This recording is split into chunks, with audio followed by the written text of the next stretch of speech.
July 17th, Unified Year 1927, headed for ILDOA. Despite the fact that U-091 under Major Otto von Elm is a standard fleet submarine, it's currently sailing openly on the surface. A submarine that voluntarily reveals itself.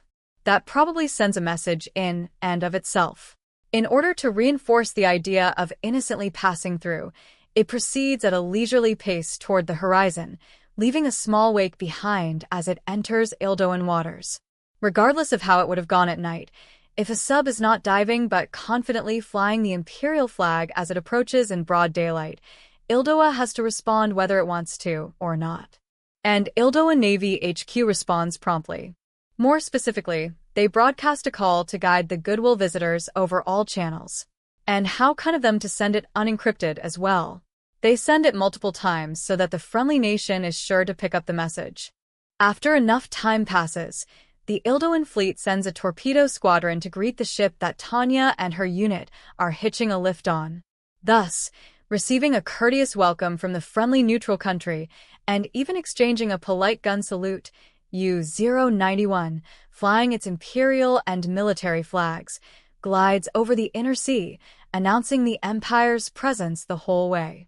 The accompanying ILDOAN boats surround U-091, creating a ring formation with the submarine at its center.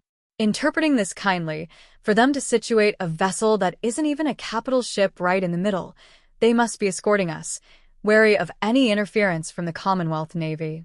Then again, their cannons are pointed ever so slightly inward.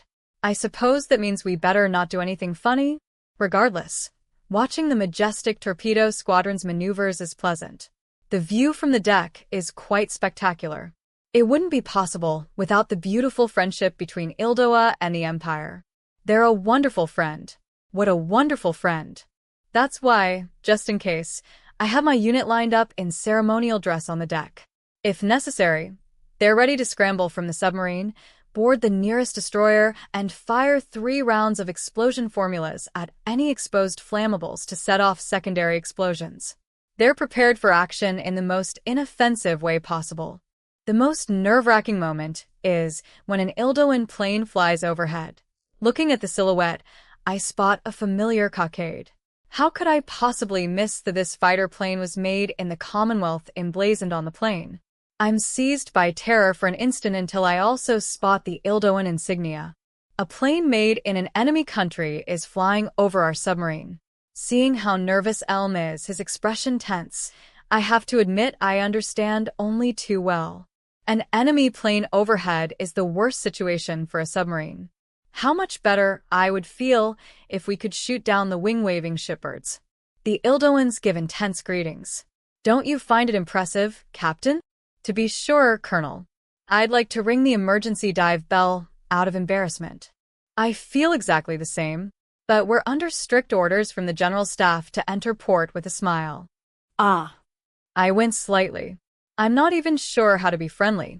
I've been spending so much time deepening my friendship with the commies out east. I don't know what else to use besides a shovel. A shovel. Oh, maybe the Navy does it differently? Soldiers on the Eastern Front confirm our bonds of kinship with commies by exchanging shovel blows. So Rhine style? Exactly. I nod. Savagery, violence, and the abnormal have been my ever-present companions for too long. I've come to accept that my subordinates are warped, but come to think of it, there's no guarantee that I haven't been affected as well. Tanya winces. I guess I have to at least remember how we did things during peacetime. Of the years she has been part of the Imperial Army, they were truly at peace for less than 2. Can you really afford to be choosy when it comes to work? Something a state at war shouldn't be able to hope for. A peaceful entry at a foreign port. The ILDOAN military band grandly performs both countries' anthems. The Imperial and ILDOAN flags are flying high, and astonishingly there are even children holding bouquets at the ready. There are no camera-wielding reporters, and the ILDOAN military's presence and intent to keep a tight rein on the whole situation can be felt here and there overall. Even so, the atmosphere is relaxed. I'll admit that this feeling is hard to put into words. The best I can do is call it casual. It's unbelievably cheerful compared to the Imperial ports, which have transformed into military black boxes to maintain absolute secrecy when warships are coming and going. How peaceful ILDOA is during this war compared to the Empire. Maybe that's why. I just realized something I expected to see that is conspicuously missing from view. There aren't any of the familiar concrete U-boat bunkers.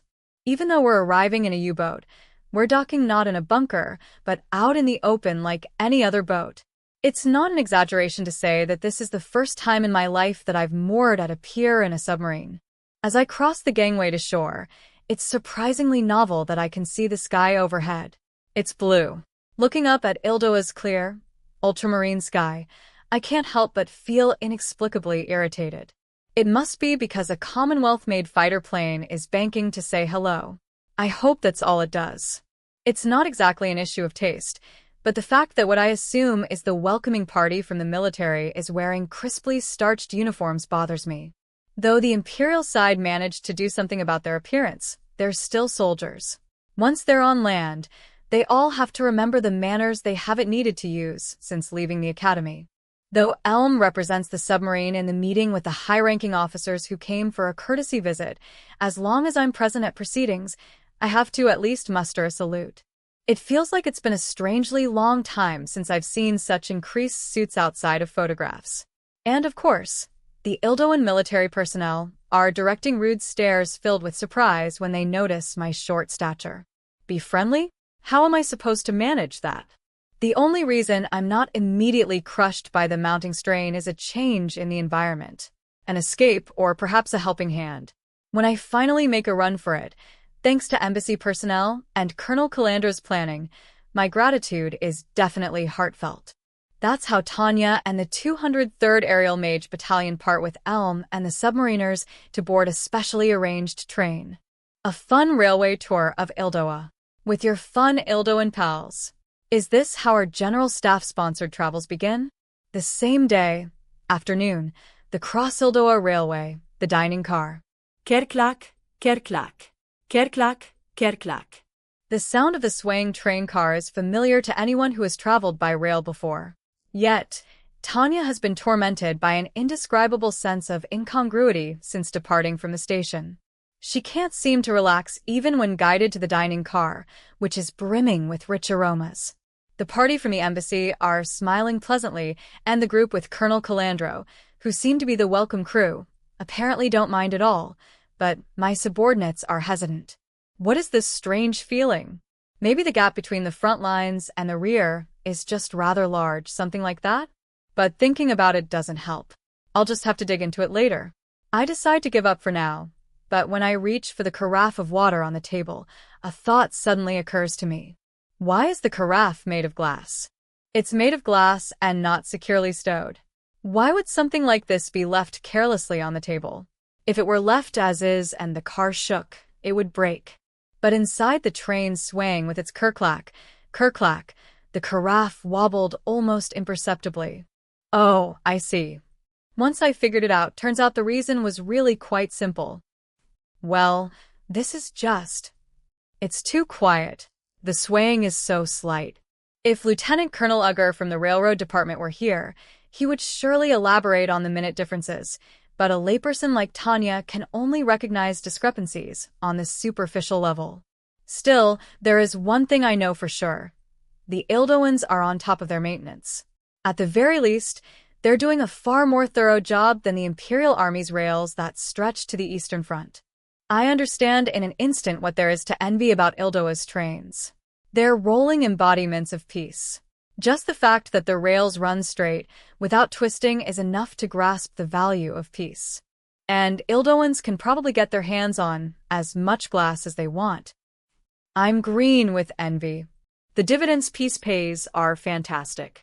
If possible, I'd like the Reich to profit from them, even just for a day. Having murmured that much, Tanya turns to the item she's been averting her eyes from until this moment. Set casually in the center of the table is a beautifully woven basket. If you can believe it, inside is a mountain of bread. It's the bread of breads, made with processed white flour. The waiter left it there saying we could help ourselves as if it were nothing. Help ourselves. In the Empire, Even the classic ersatz bread, K-Brot, comes in limited supply. Here, however, there is a dazzling array of different kinds, all the highest quality. Even if they're not freshly baked, the service people must have warmed it. The sweet fragrance in the air is a cruel assault on my sense of smell. This scent. How seductive. It makes me want to reach out right away. Aggravatingly, my lunch companion, Colonel Calandro, is late. What could possibly be keeping him from the dining car? If he means to postpone this meal when I'm sitting right in front of it, I'm not averse to employing an unfortunate stray bullet. Well, no, I suppose that's overkill. But this is highly unpleasant. Failing to be punctual is absolutely something I hold against people. Right as my annoyance builds to a boil, a voice calls out to me from behind, and I straighten up. So sorry, Colonel de Gurchaf. I seem to have kept you waiting. Oh. Colonel. Gesturing with his right hand that I can remain seated and apologizing with his left, he sits in the seat opposite of me. Your home country's officials are trying to pack your schedule full of parties while you're in town. To think we're that popular. They want to deepen our friendship so much that it would be a shame to put us out. He waves her concerns off. It took some time, but I finally got it through the idiotic bureaucrats' heads. I guarantee you'll be able to sightsee at your leisure. Of course, he exaggerates his expression for effect. I'm sure you don't want to waste your time with official welcome parties, but I did arrange one simple, unofficial dinner. Once that's done, you're truly free. Dinner as a formality with colleagues, and then we're let loose. I couldn't avoid at least one. Just think of it as a courtesy call and accompany me. The plan he so nonchalantly explains is actually quite generous, considering the circumstances.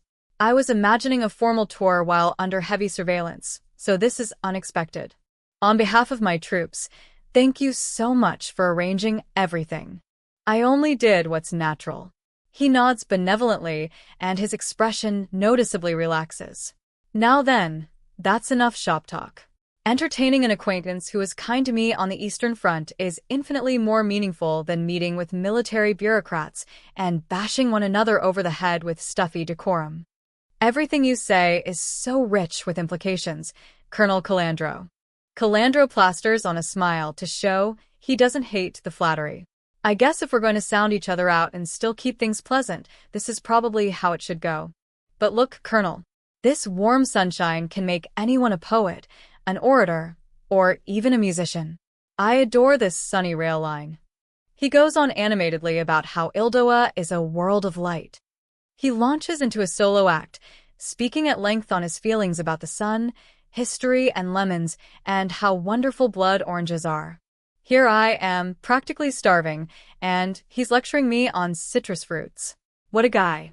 Just as Tanya begins having trouble keeping her cheeks from twitching, he finally brings it to a close. He winces, seeming to have noticed what he was doing. Sorry, I can be a bit long-winded. As a person with social skills, I smile vaguely and maintain my silence. It's not only pointless but actively harmful to affirm or reject monologues like this. It's much safer to smile and sip your tea. Finally, I decide to assume an innocent expression and change the subject. Actually, I'm surprised. I was sure we'd be put on a military train. I can't have you underestimating us like that, Colonel. I mean, this is supposed to be a sightseeing trip for honored guests from an allied nation. Not unexpectedly, he gives a deflecting answer in response to her probing comment. This is a luxury ILDOAN train ride. I wouldn't say it can compete with the grand welcome you offered me on the Eastern Front, but this isn't half bad, right? Dear me, how embarrassing. Please consider our sad offerings on the Eastern Front a product of the unwieldy battlefield and forgive us. We exchange jabs, sounding each other out. That said, I don't hold anything against Calandro. The reverse is probably true as well. ILDOA wants to maintain a delicate distance from the Empire and the other warring states. The Empire wants to tell them to make it clear they side with the Empire. As representatives of their respective nations, we are merely going back and forth according to the script, expressions only as serious as our salaries can afford. But ultimately, there are no personal grudges here. Once we've said what needs to be said, I'm sure we'll do each other the favor of letting up. I wouldn't expect a full-course meal on the battlefield. It's peacetime here, though, so you might have doubts or reservations if we offered anything less. I hope our hospitality doesn't come up short. No, Kennel. I'm enjoying myself very much at the moment. Don't be too hasty. The welcome banquet hasn't even started yet. Tanya glances away in silence, as if she could possibly admit that she was enjoying the fragrance of the bread. It's probably a good time to change the subject. Could I see the menu? Of course. What would you like? I'm fresh off the battlefield. I'll eat anything edible. I smile awkwardly and decide to ask a question to be polite. And I still have the habit of collecting information. May I have your recommendation, Colonel? Certainly. I'm happy to recommend something. Thank you. Not at all. What do I recommend? All the seafood is delicious. Not that the meat is bad. After a moment, he makes his declaration. The fish here is exquisite. My personal opinion is that very few fish are truly tasty, so you have to enjoy them when you get the chance. That's a strong recommendation. Is the fish really that good? I'm glad you asked, answers Calandro happily. A train departing from a Navy port is no exception. Each unit takes great care when procuring seafood. They're all really something. The Army assists in procurement. No, not like that. He lowers his voice a bit and confides in an amused tone. On an individual level, as a soldier in the field yourself, I'm sure you know how it goes, Colonel de Geerchaff. You mean stealing? The loud clap of his hands sounds. Then he puts on an ambiguous smile. Those gluttons who run the kitchen have many friends. They must get along really well if they offer up fish for dinner. They're masters of the great game. The kitchens here always have fish as good or even better than what you can find at the port. Fresh fish anytime. The security of a perpetual source of desirable goods. A good connect. How scandalous. Is the Empire any different? I laugh off the comment and finally take a look at the menu. It's true that the same kind of thing occurs in the Empire. If you personally know the person in charge, anything can be streamlined. As someone who has mutual understanding with high-ranking officers in the general staff such as Lieutenant Colonel Ugger and Colonel Lurgen, and had an easier time getting supplied as a result, I'm not really in any position to talk. Colonel, though we serve different flags, we're both soldiers. The stomach and the Army, two topics that can't really be rhetorical. Reality is no fun, and they conform to reality. Tanya smiles faintly at Calandro. After all, I'd rather have 3 square meals than romance. It's only a matter of course that the ones with full stomachs should come out on top. Just look at warm meals. How difficult it is to prepare nutritious ingredients, acquire the fuel to heat them, and supply them to the troops without anything going wrong. With fresh seafood, getting it to the front lines would be an enterprise on par with sending a probe to the moon.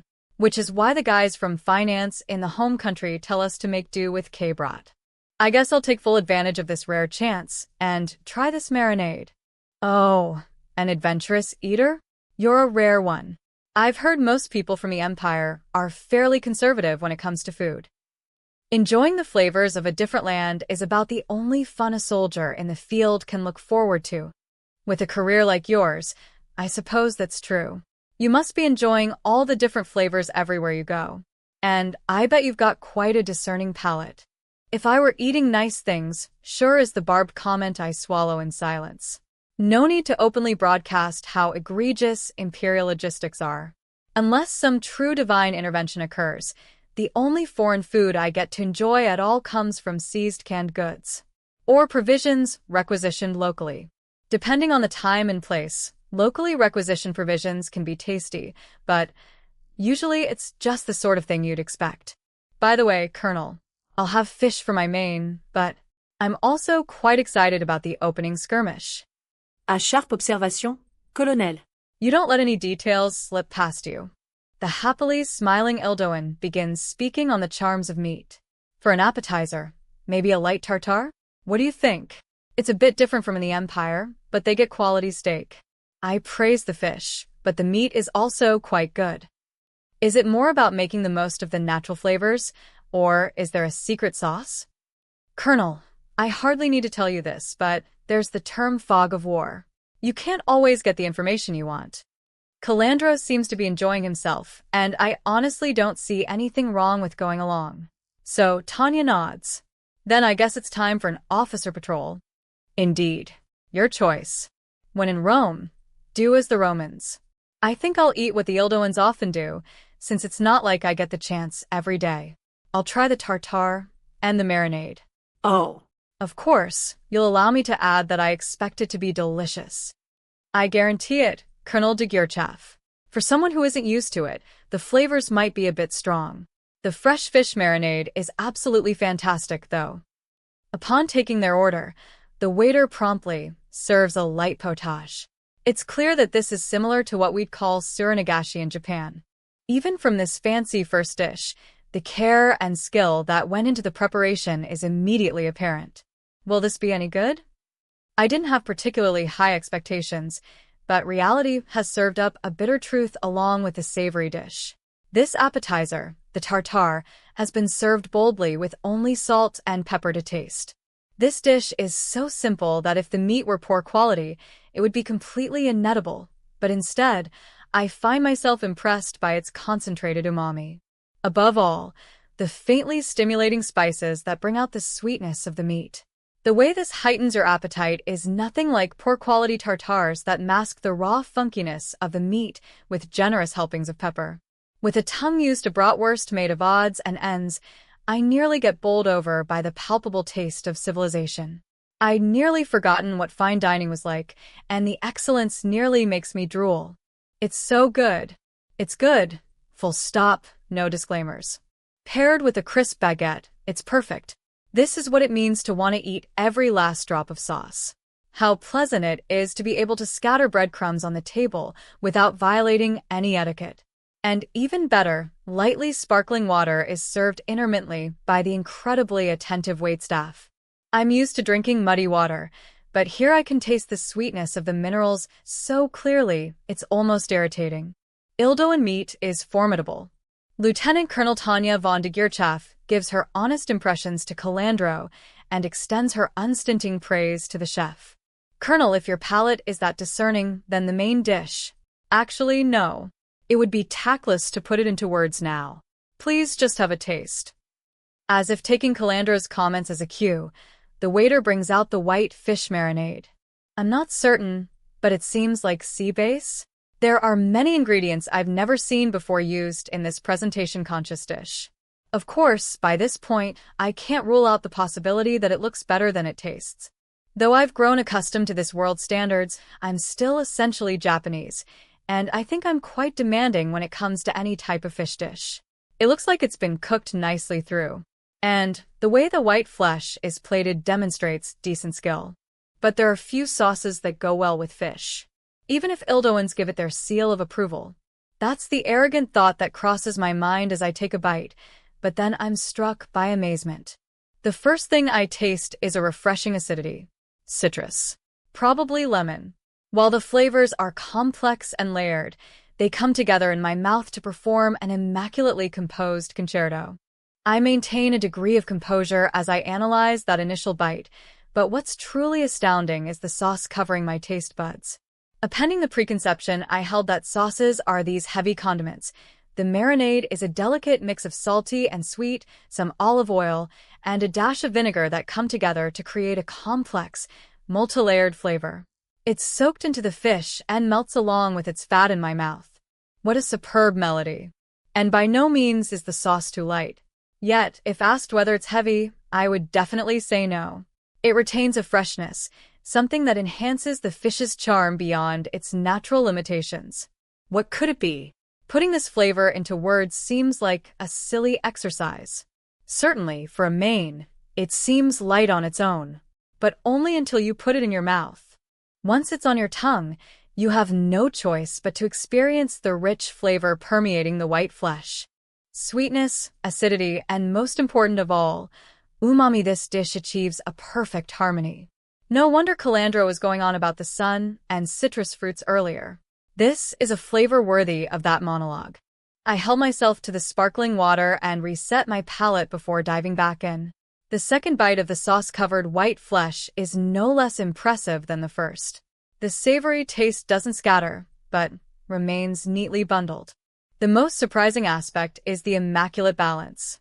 When saliva production increases and the tongue rebounds from the first impact, that's when the second layer of umami presents itself. The lightness of the sauce allows the flavor of the fish itself to come through beautifully as well, never overpowering it. Well, how is it? From where I'm sitting, you seem satisfied. For the first time in my life, the word surrender crossed my mind. I am thoroughly defeated. It's good enough to make the Empire's silver wings admit defeat, Calandro chuckles in amusement. The chef's valorous deed will be the stuff of legend. Fascinating. He murmurs it casually. Though the ILDOAN colonel is implying many things with that offhand comment, it's probably just to keep the conversation moving. I could let it go. But hearing an ILDOAN talk about valorous deeds gives Tanya pause as someone who's been covered in mud on the front lines. Valorous deed. You fight with guns, and the chef fights with his knife skills. They're not so different at the end of the day. All men are equal on the receiving end of an artillery barrage, and it's not such a bad thing. You ILDOANs are welcome in our trenches anytime. Even after taking that jab, Calandro hardly reacts as he reaches for his glass of red wine. The way he leisurely brings the glass to his lips the moment the waiter deftly tops it off can only mean he is ignoring her comment. Apparently, ILDOANs are ever true to their raison d'être. Colonel, ultimately, that gap is what separates me and you. We live in the same world, but sadly we breathe very different air. You're quite right. That said, perhaps I went too far. I hope you'll forgive me. No, I'm also at fault. Perhaps I got too comfortable and let my tongue slip with you, because we spent some time on the Eastern Front together. A friendly apology offered as social etiquette dictates. As long as he doesn't bear Tanya any personal ill will, it'd be preferable to get along with him. That's how I feel about the matter. After all, it's wonderful to have a connection in a neutral country. In wartime, that's incredibly valuable. She wants to take this rare opportunity of the sightseeing trip through ILDOA to become closer, which is why she politely stands. That was delicious. It was perfect aside from the conversation, right? I hum in response and bow. The fish was delectable. Please tell the chef I'll be looking forward to the next meal. For now, I'd better be going. The members of the 203rd Aerial Mage Battalion who were on board the train were given exclusive access to 2 luxury train cars, 2 first-class cars. And from the interior, you'd think they were furnished for generals. After leaving the dining car and sitting down in her luxury compartment, Tanya heaves a sigh. Honestly, I can't relax. This is too uncomfortable. No, there's nothing wrong with the service. The seats are comfy. I'm being waited on hand and foot like a high-ranking officer. Truly, I have no complaints. What they call post-meal service is brought by a serving boy, and the coffee and cinnamon biscuits are high quality. It's like their deliciousness given shape and form. I'm not averse to admitting they've done a great job. The rear is peaceful, civilized, and above all, rich. This is the embodiment of all that Tanya longs for. That's why it's so painful. How could I? I'm jealous. To think I'd be overtaken by such an irrational emotion. So, now even good food is a problem? The delicious coffee rubs the difference between us and them in my face. Flavors are honest. They can't be faked so easily. The minimum required for meals is only slightly removed from the minimum required for civilized meals, but the two are worlds apart. People say that you cannot live on bread alone, but in this world, being X probably doesn't understand that, even though it should be obvious. There are some minimum basics to reality that are indispensable in order to have freedom of spirit. I guess I'm tired. Colonel? Is something wrong? When the worried voice addresses Tanya, she notices the head of her adjutant poking into her compartment. Oh, Lieutenant Serebryakov. It's nothing major. I see. Are you all right? Apparently, she's a bit no. She's probably quite concerned for me. Well, I suppose it's natural to feel uneasy if your superior officer starts grumbling to herself. Don't worry, Lieutenant. There's really no problem. But lately your mood has been you seem down. Actually, until they were ordered to go sightseeing, I'd been extremely conscious of how others saw me. You could say Tanya managed to look the part of the ideal officer, unwavering and always brimming with confidence. Unfortunately, the shock of this ILDOA trip is really starting to show. I thought I had a thick exterior, but it seems to be surprisingly fragile. No, I was just thinking to myself, I'm just human. Too is left unspoken. Away from the battlefield, I have extra time. So I have lots of time to think. Since I'm not usually at that sort of leisure, I think about different things than I usually do. The elaborately packaged product is so elegant, it's hard to believe these are biscuits like you'd find in a simple wrapper in the Empire. For instance, when I think about the flavor of one of these cookies. Yeah, the food was really good. I heard that if you ask, you can get chocolate too. Is ILDOA being that thoughtful? Maybe I'll have some myself. They're probably doing it to show off, but as someone who's grown accustomed to shortages, I know that it's best to grab while the grabbing's good. I'm also going to find a way to get hold of tea leaves and coffee beans. The dining car here is serving some really nice stuff. If possible, I'd like to bring back some white sugar. It would make a nice souvenir. Understood, Mom. I'm sure my smiling adjutant will make arrangements for everything. That said, an Imperial soldier bringing sugar as a souvenir. Even though before this total war, the Empire was totally self-sufficient with domestically produced beet sugar. How things have changed. One step over the border into ILDOA, and you can get anything you want. There's not enough of anything in the Empire. Despite being right next door, this is something we can't reach. The truth is surprisingly upsetting. Tanya almost reaches for her hair to pull on it, but stops with a sigh. Is this jealousy? Resignation? I hate being so greatly affected that I can't even pin down my own emotions. It's really quite unpleasant. Tanya shakes her head. In the end, if I don't want to cling to the likes of being X, my only choice is to walk my own path. You can't change the circumstances of your birth, but you can change your fate. Or, at least, I intend to. I was born to the Warring States period of the Empire and joined the army to avoid being conscripted as an orphan. I'm glad that now, having secured myself some measure of status, I can afford to take a moment and think about what comes next. The Empire, or rather, the Imperial soldier Tanya, actually has a moment to consider the future. So the hourglass that was almost running out can still be flipped, huh? July 18th, Unified Year 1927, Imperial Army Southern Army Group, former Republic Navy Port Ein Defense Zone. Their uniforms are neat anyhow. Having been assigned to the harbor garrison, the first thing Captain Maybert and First Lieutenant Tosban found strange was the perfectly ordinary uniforms of their fellow soldiers. Well-starched shirts and slacks, tidy caps, polished boots. This array of infantry looked so soldierly in their uniforms, it was as if they had stepped out of a photograph.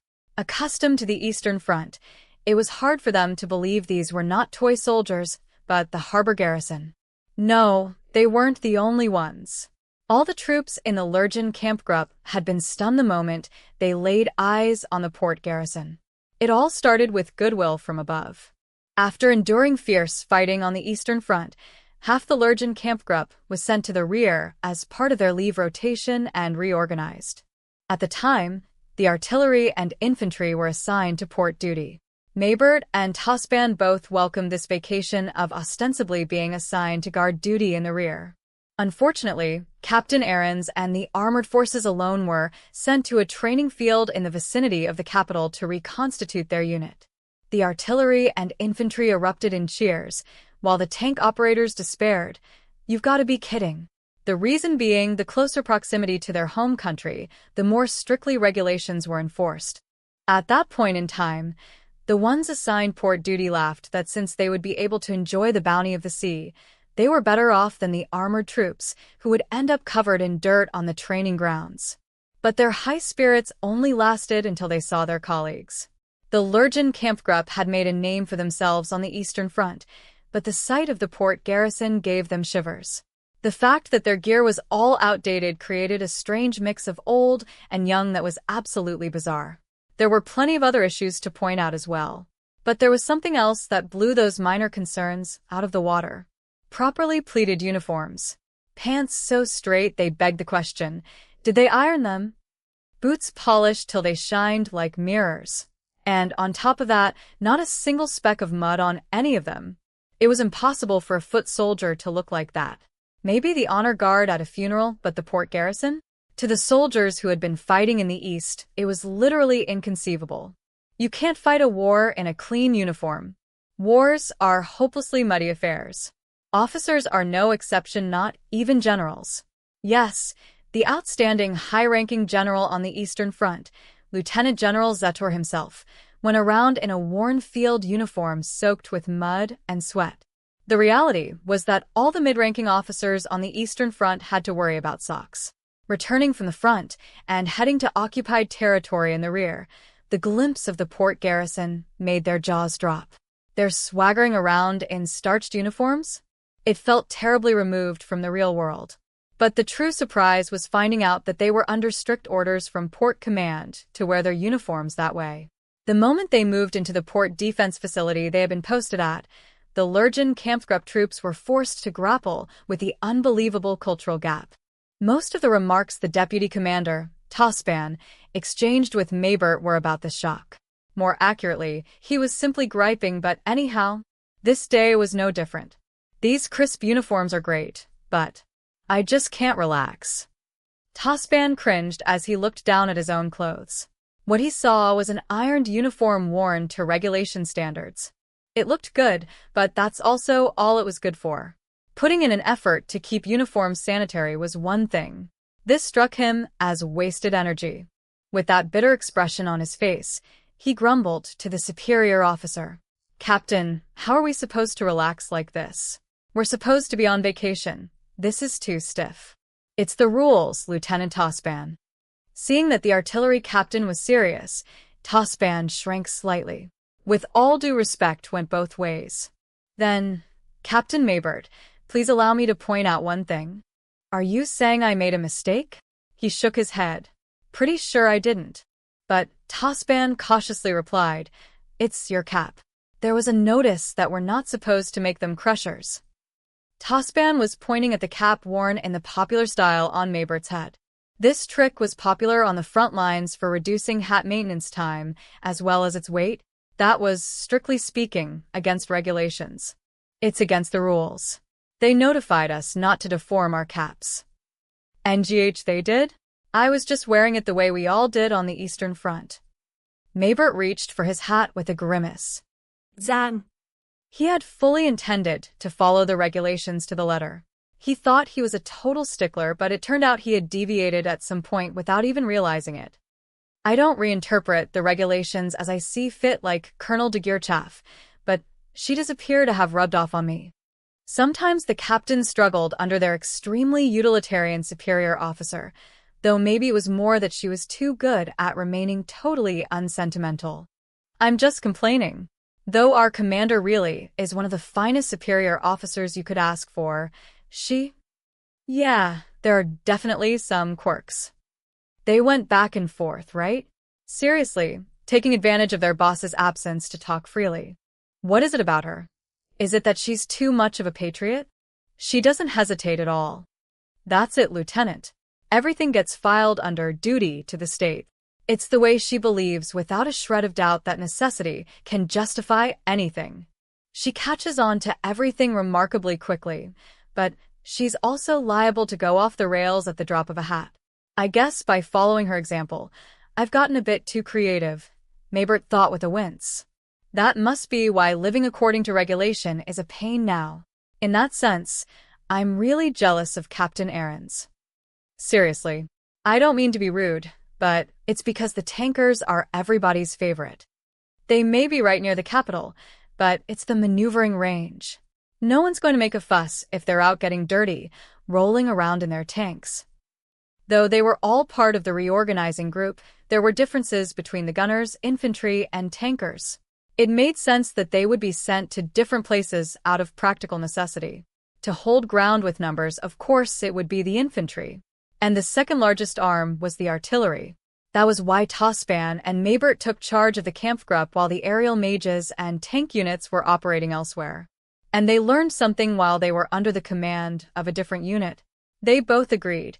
It's surprising how free we were under Colonel de Geerchaff. At first, I was happy we'd get to work somewhere so calm it might as well be the rear. Yeah, I thought it sounded like a sweet setup. But no, they both winced. I can't help but feel stressed when things are this different. How about you, Lieutenant? So, it's the same for you? I mean, it's not horrible. I just can't seem to feel comfortable.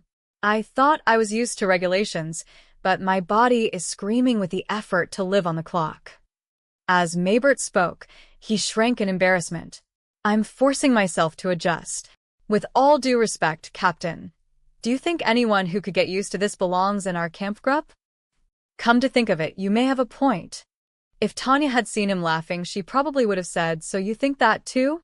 and approached him as if she'd found a new friend. While Tospan and Maybert chatted, they relaxed and let themselves be sloppy, but they kept their eyes peeled. Tanya once wondered if she would even be able to find a use for these two, but their deeply worried faces showed how concerned they were. It was an anxiety on a whole other level. It was popularly known as the field gap, the result of officers of the field army paying high tuition fees to the teacher known as experience. After developing into officers who were regularly allowed some measure of discretion, the strictest application of rules became stifling. Captain, the rear is, how should I put it? I know what you're getting at, Lieutenant. It's a lot different from what we remembered, Maybert smiled wryly, having guessed what Tospan was saying. Before, this used to be where we belonged. But then, all of a sudden, us returnees turned into foreigners. Getting knocked around in combat changed people, shaped them to better fit the battlefield. The fact that Maybert and Tospan were having trouble acclimating made them finally realize what felt off. Foreigners? There's no other word for it. I don't really get it. At least, I can't put it into words as easily as you, Captain. Would you say you fit in here, Lieutenant Tospan? No, it's not that. I just think foreign is a bit much. That said, I do feel like the atmosphere here is strange and unfamiliar. Tospan nodded at Maybert's remark. They had grown used to being soldiers or perhaps simply humans who lived and breathed on the Eastern Front. Of course, individual mileage may have varied. Different intensities, individual thresholds, and perhaps the way they viewed things. But do you feel off like I do? Well, yes, I do. Because, Tospan nodded dash. Yeah, I can't seem to relax either. It feels strange. There was a gap. And irreconcilable differences. But Maybert and Tospan could agree completely that they couldn't settle down. Having acclimated to the Eastern Front, both of them had similar thoughts on being assigned to a port city as part of the garrison during their rotation off the front. From the exceptional environment of the Eastern Front lines they had grown so used to a rear area near the home country. For them, these days of calm were a parade of new surprises and embarrassments. Even though they should have belonged in this world, and indeed came from it, or places just like it. The main reason they couldn't settle in was that there were no enemy attacks. Though it was occupied territory, this former Republic port city, near the home country, was at peace. Thanks to which, simple security missions and the like were done very differently. On the Eastern Front, they needed to constantly keep watch for partisans, so it was a totally different world. Though they were told the main mission of the guards was to prevent trouble with the current residents of this comparatively friendly occupied territory, they genuinely wondered what they were supposed to do. For example, anyone acting suspiciously in a restricted zone was immediately shot. The Lurgan Kampfgruppe had soaked up to their waists in the quagmire of the East, and in the infantry missions there, security meant not letting the enemy come anywhere near it was necessarily about elimination of any potential threats. Those same fellows were now frantically ingesting the chapter of the security manual titled Rules Regarding the Handling of Suspicious Civilians. The second bewildering factor worthy of mention was the totally mundane pace of daily life here. Waking up to the bugle call in the morning, eating breakfast in the barracks, grabbing lunch at the appointed hour, then the evening meal, and finally, lights out. In other words, the barracks life of moving according to the clock. There would never be an order to take a nap. Here, In this orderly world, fit to a mold, commands ruled over time itself.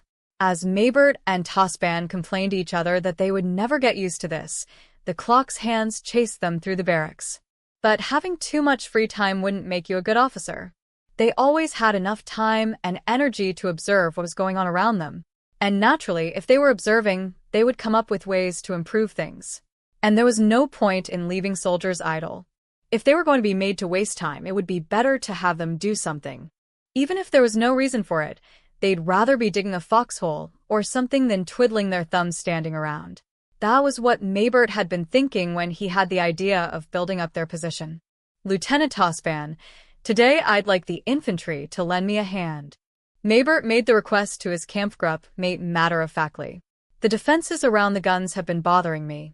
We probably can't fortify them with beton, but I'd like to do what we can. We're at your service. Great.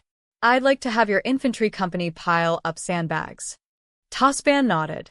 That's enough. Maybert laughed. Better than what we have now.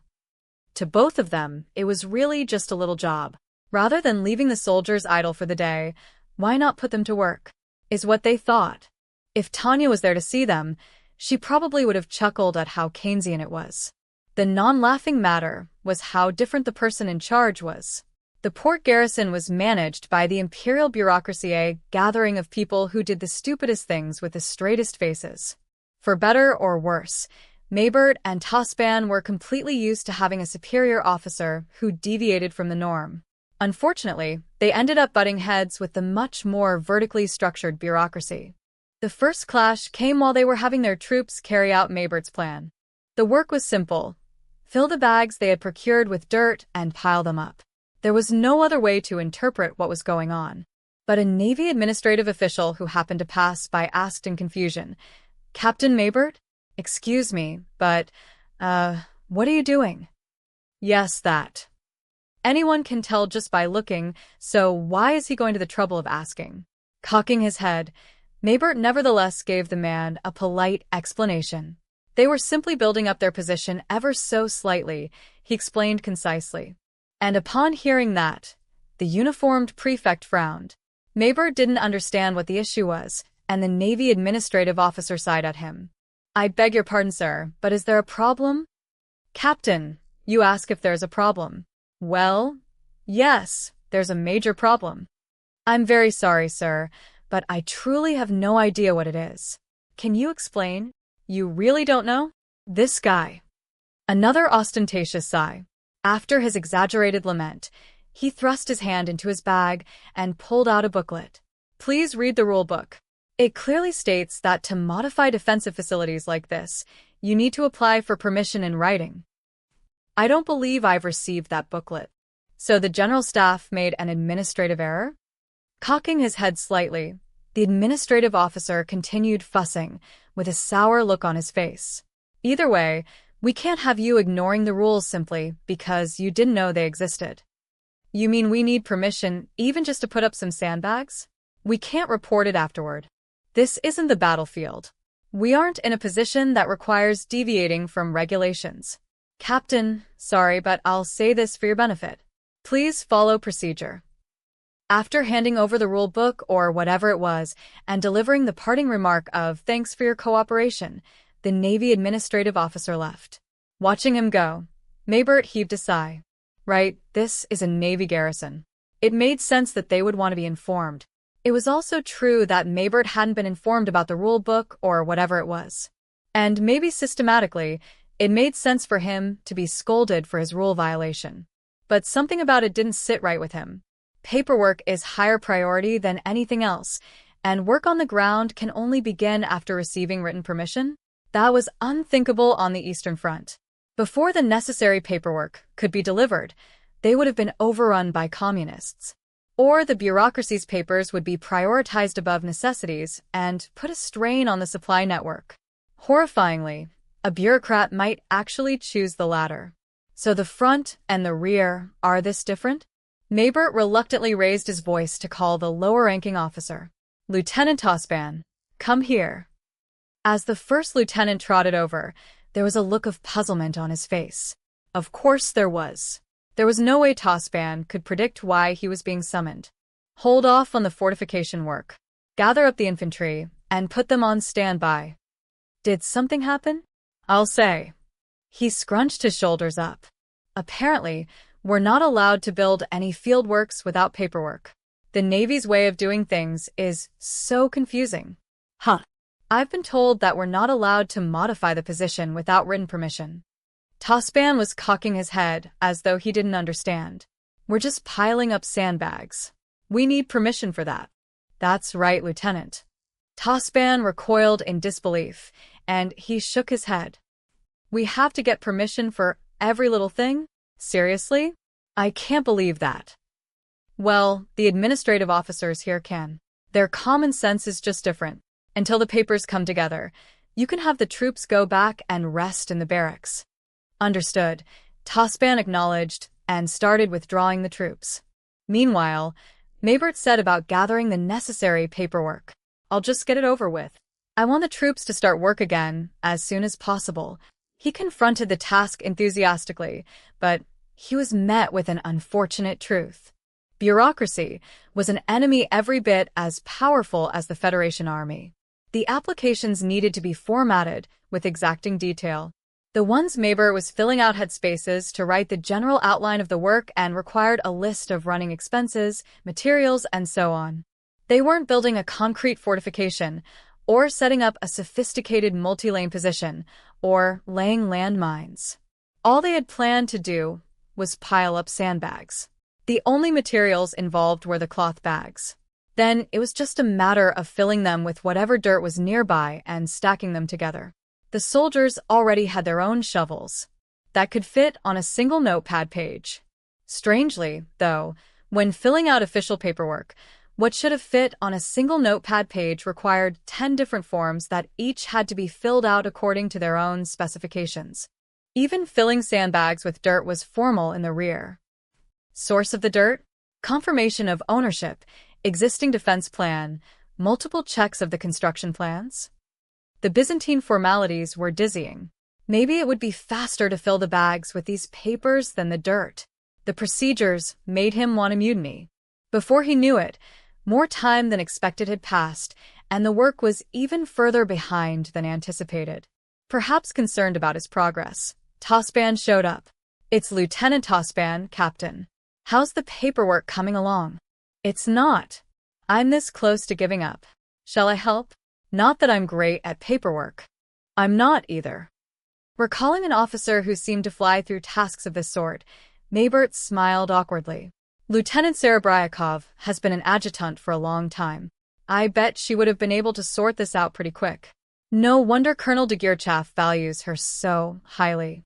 He had originally thought she was just an outstanding mage, but she was actually far more than that. She was always making arrangements with astonishing efficiency. If he was being honest, he had assumed those tasks were little things anyone could do. I guess even minor tasks become a tactical threat when they pile up. All right, Lieutenant Tospan, can you work on that one? Understood. They grumbled, but they had no choice but to keep working. If you're going to fire on the enemy, you can't be defeated by the weight of the shells you're trying to load. He may have been a captain, but he was an artilleryman. Maybert was plenty capable of loading and shelling. A pen, on the other hand, is light. It was so light, yet he couldn't seem to make any progress. To think that simply being unaccustomed to something could slow a person down this much. For a while, he sat at his desk in the command post facing the sea. Drawing up a regulation work plan and committing it in writing on all the various forms to be turned in for review was taxing enough to exhaust him. This nitpicky rulebook is such a pain. You need all this just for a construction proposal? He murmured, but he kept his hands moving. To Maybert, the biggest threat was the classification system. According to regulations, there were 12 different types of sandbags, and the form demanded he specify exactly which type would be used. My head hurts. I thought I would get killed in action, but it seems like this paperwork might get me first. Maybert and Tospan were used to the higher-ups demanding too much. On the Eastern Front, they often received horrible orders like defend your position to the death. But being told to dig in and hold position no matter what happened didn't seem so bad after filling out countless papers with detailed notes according to rules such and such from some book. On the Eastern Front, aside from a single written order, even holding out at all costs was at the discretion of those in the field. Having to do all this busy work for every little thing is just, it's crazy. Shaking his head, Maybert reached for the carafe of water to take a break. They could have as much fresh water as they wanted. Only in a garrison was such luxury possible. Hooray for running water. Cold water really does wonders for a weary mind. Lieutenant Tosban, how's it going on your end? The equally tired-looking lieutenant answered that he wasn't making much progress. Maybert offered him the carafe, and they both helped themselves to some water. I thought I knew how field engineer stuff worked. But everything here is different. Tosban sighed, staring at the handbook. Maybert felt the same way.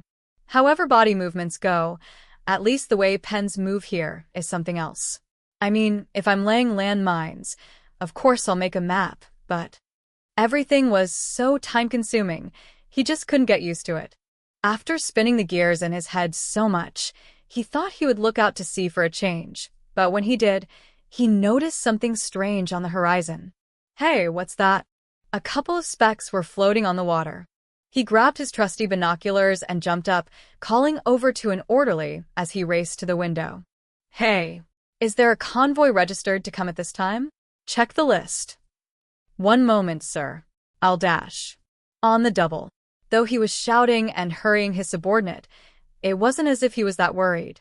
It was simply a conditioned response to keep his mind stimulated and alert at this stage anyway. After all, the units of the Lurgan Kampfgruppe were outsiders. Unless there was a notice from Port Command to man their battle stations, it didn't make much sense to get flustered on their own.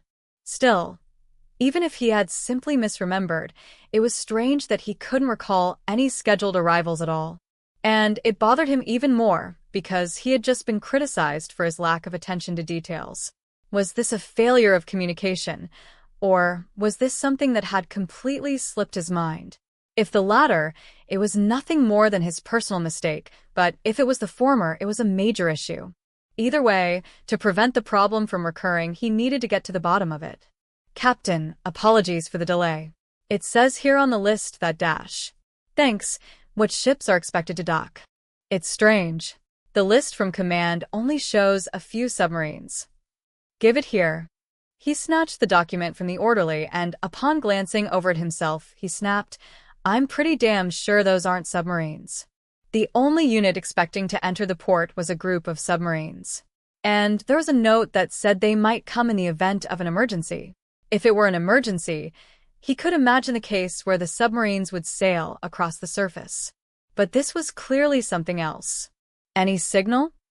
Nothing on the wireless. Should we hail them? That's HQ's job. Observing is enough. Have the unit ready to move if need be. With a salute, his man got to work. After seeing him off, Maybert suddenly thought of something. There was no reason he would mix up submarines and some other type of ship. Visibility was good. There was no chance that he misidentified their silhouettes. More than anything, submarines weren't that big. If they were signaling to identify themselves, it would be easier to tell, but without that, they have to be something else. Transport ships? Damn it, I'm no good at telling Navy vessels apart. Peering through his binoculars, he spotted something that appeared to be a mast but sighed with the effort it took to perform the decidedly unfamiliar task. Looks like there are transport ships in the rear, too. And it does look like a regular convoy. But a convoy? Now. Oh, I know. The colonel and the others were being sent to the southern continent, right? Maybe it's a convoy withdrawing from there. Tosban suggested one possibility from where he was watching from the side. A convoy withdrawing from the southern continent. Yes, Captain. If they are friendly ships, then couldn't that be a possibility? The lower-ranking officer offered an explanation, but Maybert shook his head. He didn't see any reason to be optimistic. With no forewarning? That's bizarre, Lieutenant. Well, we're outsiders. But this is a garrison.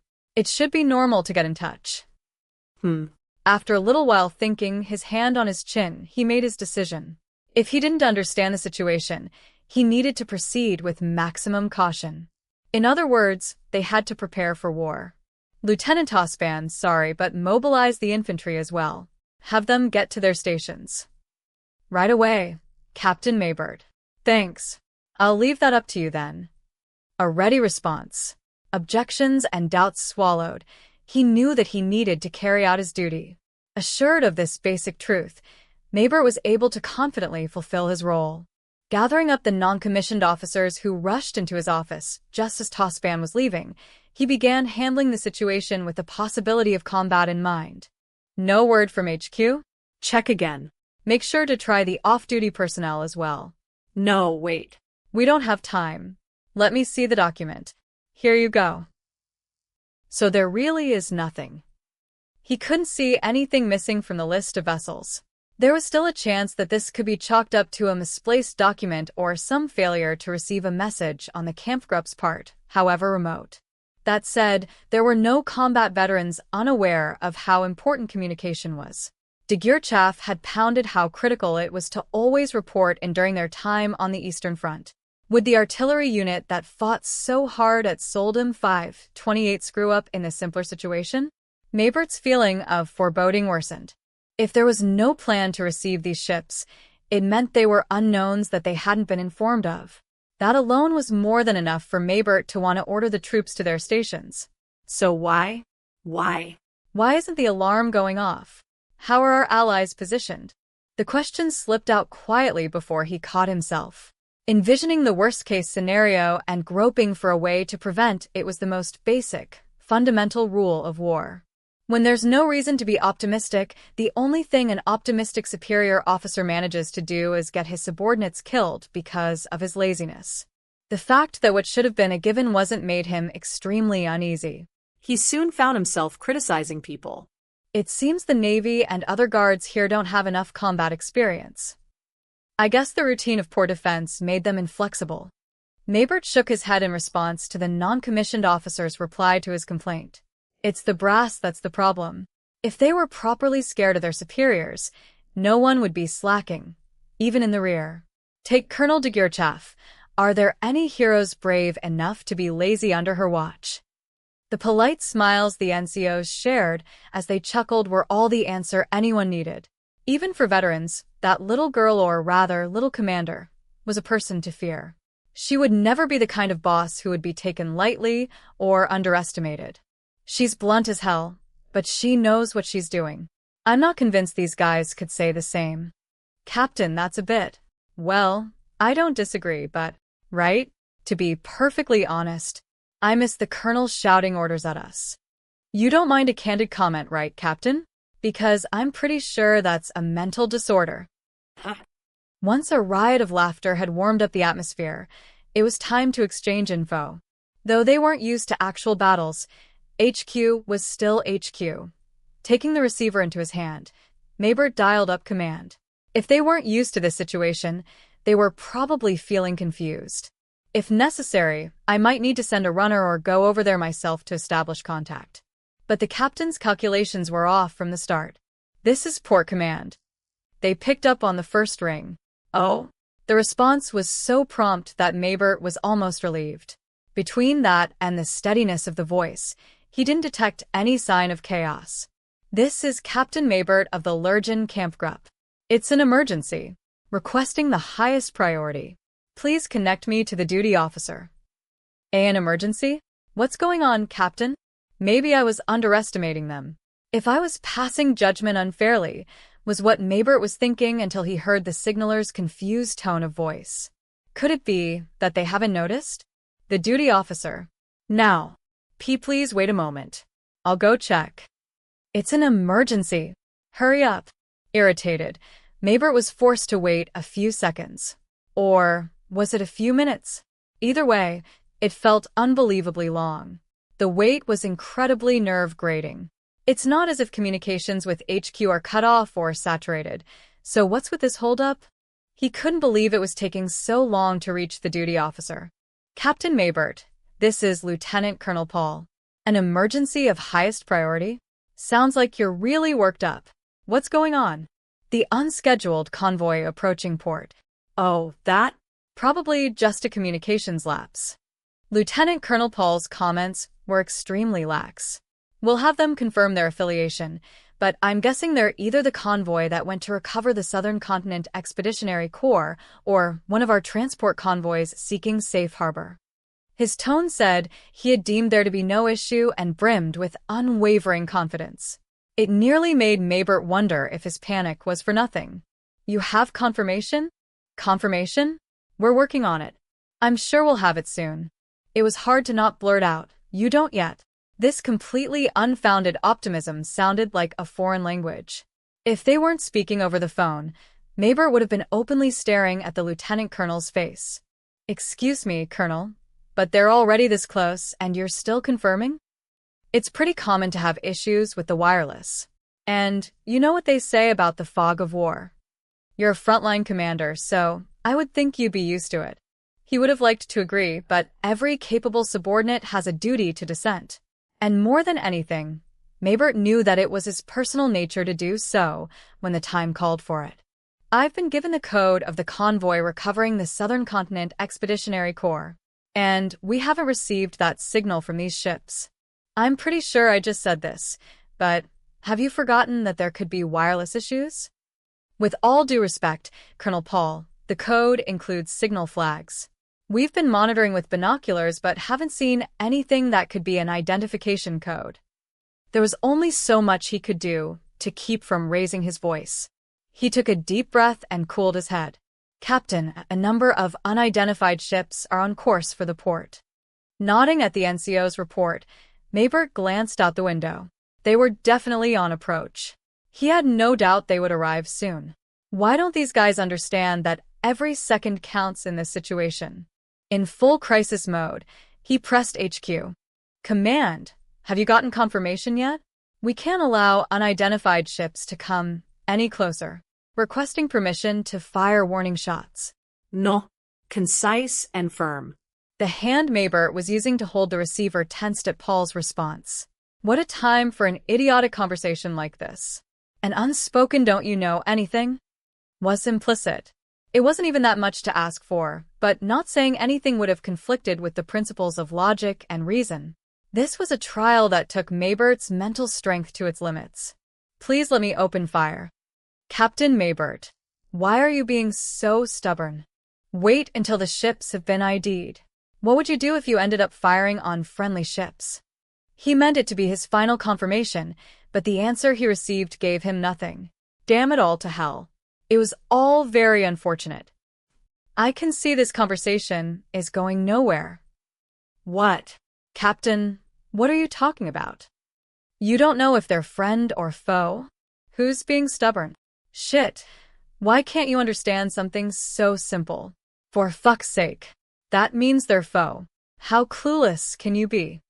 Maybert told command in the direct language of a soldier, his expression warping. There was no more time to waste. "I'm done with words. Time to act." "Excuse me." He slammed the receiver down and looked around at his people. From the way they snapped their heels together with a silent yes, "Sir," he knew exactly what they were thinking. This was true understanding. If the ships couldn't prove they were friends, it meant they couldn't complain if they were fired on. And if they couldn't answer attempts to hail them, it would be stranger not to shoot. It was a principle so simple and clear that even the rawest recruit could understand. To the captain, the situation they were in was utterly bizarre. This truth is so self-evident. Why should I have to argue with HQ over it? The battlefield is a place filled with incomprehensible things. It always tests the limits of a person's imagination. "Captain, are we deciding it's the enemy?" "Yes." He replied to the formality of the NCO's inquiry concisely. "Treat them as enemies." Even as he said it, it's not as if he didn't think, what if I'm wrong? What if there were some circumstances, some discrepancy, and they really were friendly ships? I'll cross that bridge when I come to it. They couldn't prove they were friends. So they're the bad guys. If they're not allies, they're enemies. It was there that Maybert struck his hand with a fist in realization. There's no way our troops out there tearing it up on the southern continent wouldn't know such a basic rule. It would be way too idiotic to die in a barrage of friendly fire moments before returning home. If they actually were friendly troops, they would have tried everything they could think of to get in contact. I just don't see that happening. In fact, we should interpret it as them trying to fool us. They really are the enemy. No need to hesitate, then. Ready. The orders came smoothly. Aim. If there was a screeching of the gears, it was at that moment. Just as he was about to command them to fire, a shrill telephone ring filled the command post. Captain, it's headquarters. He nodded at the NCO with a frown. Give it here. Don't worry about us and keep aiming. Taking the phone with an exasperated expression, the remote idea that it might be news that would make him feel better didn't seem likely. He had given up on HQ's sense of urgency from the beginning. He had intended to be prepared for the worst, but he was still ever so slightly optimistic. That is, his worst-case scenario came with the reservation that no matter how stupid they are, they couldn't be that stupid. Unconsciously, he envisioned the bare minimum standards he had come to expect and then braced himself for reality. Captain Maybert, what is the meaning of this? Hanging up like that? What are you trying to do? Shouted complaints over the phone during an emergency. Still in disbelief, he found himself closing his eyes. Dear Lord, is this a test? Though I realize it's presumptuous, I finally understand the Colonel's thought process. You understand, Captain? Yes, the thoughts of my direct superior. How infuriating it was to converse with this man who understood nothing. Was this why de Geerchaf was always hounded by a reputation for acting on her own discretion too often? Talking to these idiots was a waste of all too precious time. What would she say at a time like this? He thought for a moment, and it came to him. Yes, that's right. There's a line that's perfect for this situation. I'm acting on my own discretion. If you'll excuse me. Maybert slammed the receiver down and shook his head. During his short career, there had been times he'd been required to make his own decisions. But this was a first for him. Saying I'm acting on my own discretion was de Geerchaf's forte, not his, and yet. Of course a superior like her would be a bad influence. Is everything all right? I just have an opinion or two. Maybert smirked at his subordinate. As you advance, you'll grow to understand your superior's feelings and hate it. It's most likely because you're starting to see things from different viewpoints. Having to show stubborn determination in his voice in response to other people's opinions. Maybert found personally being in that position extremely frustrating. Captain, may we fire? Are you implying we should silence our guns in the face of the enemy? That's out of the question. He was about to gesture with his chin for them to go ahead when... Oh, he had a thought. He nearly forgot to add one last thing. Orders had to be given properly. If anything goes wrong, I'll take responsibility. It was a beginner's imitation of a superior officer, but he felt the need to say it clearly for his troops. He was taking things into his own hands and getting his subordinates involved in the process. He believed what he was doing was necessary, but if he went this far, and it did end up being a mistake, he'd be shit out of luck. There was no one above him who would take responsibility, so he had to fulfill his duty as the highest-ranking officer. Any objections? If not, then begin. He glanced around the room, but there were no protests. Good. He gave a small, satisfied nod. Notice to all batteries. Aim as closely as possible, but absolutely do not hit them. Warning shots, sir? I'd swear to God they're the enemy, but military laws insist. Do your best not to hit them directly. Make it an intense warning volley, though. It'll be a good chance to observe their reactions, too, so let's just give them a scare. Then he took a breath. He felt uncomfortably nervous, different from how it felt giving orders to fire on the Eastern Front. But he had made his decision. It was time to act. Batteries, open fire. He had told them everything that needed to be said. For a precision war machine, his order was more than enough. Everything proceeded smoothly. Yes, sir. Begin firing. The Lurgan Kampfgruppe, that is, the Salamander Kampfgruppe, had been thoroughly trained. These troops could be considered elite. Whenever they executed an order, they shifted into a different mode. That is, any hesitation they may have had even moments before was burned up as fuel. If their superior had judged the vessels to be enemies, then there was no rational reason for them to harbor any doubts. When promptly carrying out orders, hesitation would only get in the way, so it was completely discarded. The job of these gunners baptized in a trial of iron on the Eastern Front was extremely simple and clear. They were told to fire, so they fired. As quickly as possible and with unparalleled accuracy. For these artillerists who had reached the epitome of gunnery, any further thought was utterly meaningless. If there was anything that threatened to delay their movements, it was either speed or accuracy. But there was no rule that said they couldn't be greedy. Maybert demanded the dogged pursuit of both from his subordinates as a given, and his subordinates treated the demand as a given. Thus, with a prayer that all would go as it should, artillery cannon fire echoed across the port. A roar of steel. The lingering vibrations that shook the air following the deafening sound. That's what gunners are truly after. And they could be proud of their results. Their dazzling skill with the coastal guns produced a near miss on the first shot. A huge splash went up right next to the approaching ships. Too close to say they had missed, but too far to say they had connected. The balance there was delicate. It was practically perfect, considering they had fired immediately. If they had been familiar with the gun's idiosyncrasies, the splash would have erupted a bit closer and really would have gotten the suspicious ships shaking. Calibration shot looks fine. Good, continue monitoring and prepare to fire for F. Wait, this is coastal artillery. Hold your fire. Just keep a close eye on the unidentified ships. They've done a great job. Maybert was proud of his team as he picked up his binoculars. All that's left is to wait for the outcome. How will they react if they're enemies? No. On the off chance they're friendlies, will we get a furious telegram? Or an emergency general broadcast?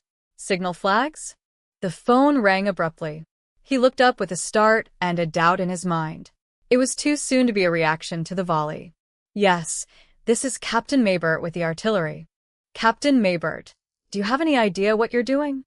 Stop this immediately. Can you hear me? It was Lieutenant Colonel Paul screaming at the top of his lungs. He must have been awfully stressed. The aura of calm and confidence he had maintained up until a moment ago had vanished completely. Yes, Colonel. I can't hear you clearly. Cease fire right now. Stop it. There was a part of Maybert's mind that wondered.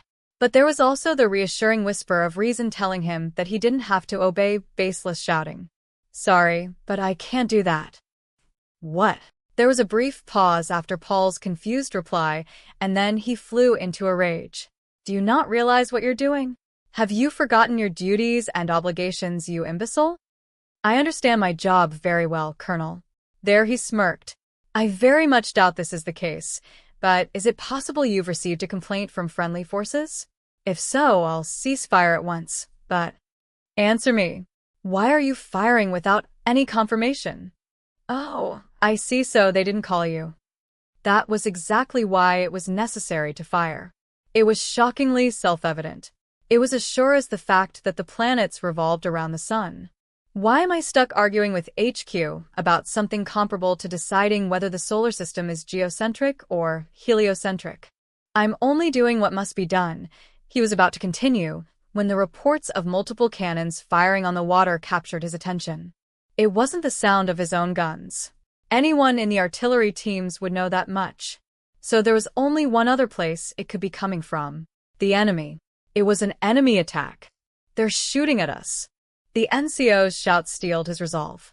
Return fire. Open up with everything we have. With the receiver in one hand, Maybert barked from his lower belly, Fire, fire, fire, like mad. You're standing on land. Don't you dare lose to a bunch of ships. Thankfully, they were in the ideal position as a coastal artillery battery firing on naval vessels. On the Eastern Front, they would have had to deal with a shortage of shells and maintenance issues, but though this was also occupied territory, as a port near the home country with dependable infrastructure, it had a supremely ample stockpile. His subordinates confirmed their orders, carried out their duty thoroughly even while under suspicion by their allies, and displayed the true value of their constant training. The continued cannon reports were a wordless declaration that each gun had begun to return fire. Soldiers who know what to do, without being told every step of the way, are wonderful. The situation is as you've heard. I'm going to take command of the defensive engagement. If you have any other defense-related orders, please get in touch. He slammed the receiver down again and turned his field of vision to the sea, where he found the convoy attempting to enter the port, speeding up and deploying a white smoke screen as it began to trade fire with them. There was no way this was the reaction of a friendly unit that was accidentally fired on. Regardless of how it would go in a land battle, in this case, charging instead of evading eliminated any chance of mistaken identity. This was the enemy. The enemy was charging at them, which meant that what he needed to do was clear. Picking up the field telephone next to the one he had just hung up, Maybert called up the troops who were no doubt on standby. "It's Maybert. You can hear me, right, Lieutenant Tospan?" "Of course," came the affirmative. Thankfully, the telephone line hadn't been cut. "They've shown their true colors, huh?" "Right, Lieutenant Tospan. This is what happens when our friends are too used to peace." Entirely too predictable, thought Maybert with a slight smirk, looking toward the water with sober eyes. It was hard to imagine them succeeding and simple to imagine a reason they would fail. He didn't even have to look through his binoculars. The other garrison troops had reacted far too late. From the way they finally got moving after their initial panic, all he could say was that they had discipline problems. "We're moving awfully slow. Can't be helped." "Are you sure? At this rate, they'll reach the dock and submarine pen." "Your fears are well-founded, but we're not HQ. It's not our job." "Shall we go on a field trip to observe?" "While that sounds like fun, no.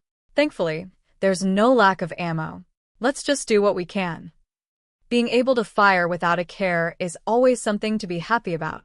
Compared to his days of keeping a close count of expended shells and watching the remaining balance uneasily as they fought the Federation Army day in and day out, this was much less stressful. What should the infantry do? Stand by for rapid response. Let's wait for HQ to do something. If there's no further contact, I'll give instructions. Understood.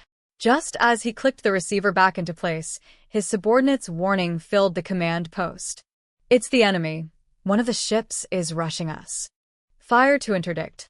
But the moment he shouted it, he felt something was off. Normally, a transport ship or an armed merchant cruiser would never charge right in front of coastal artillery.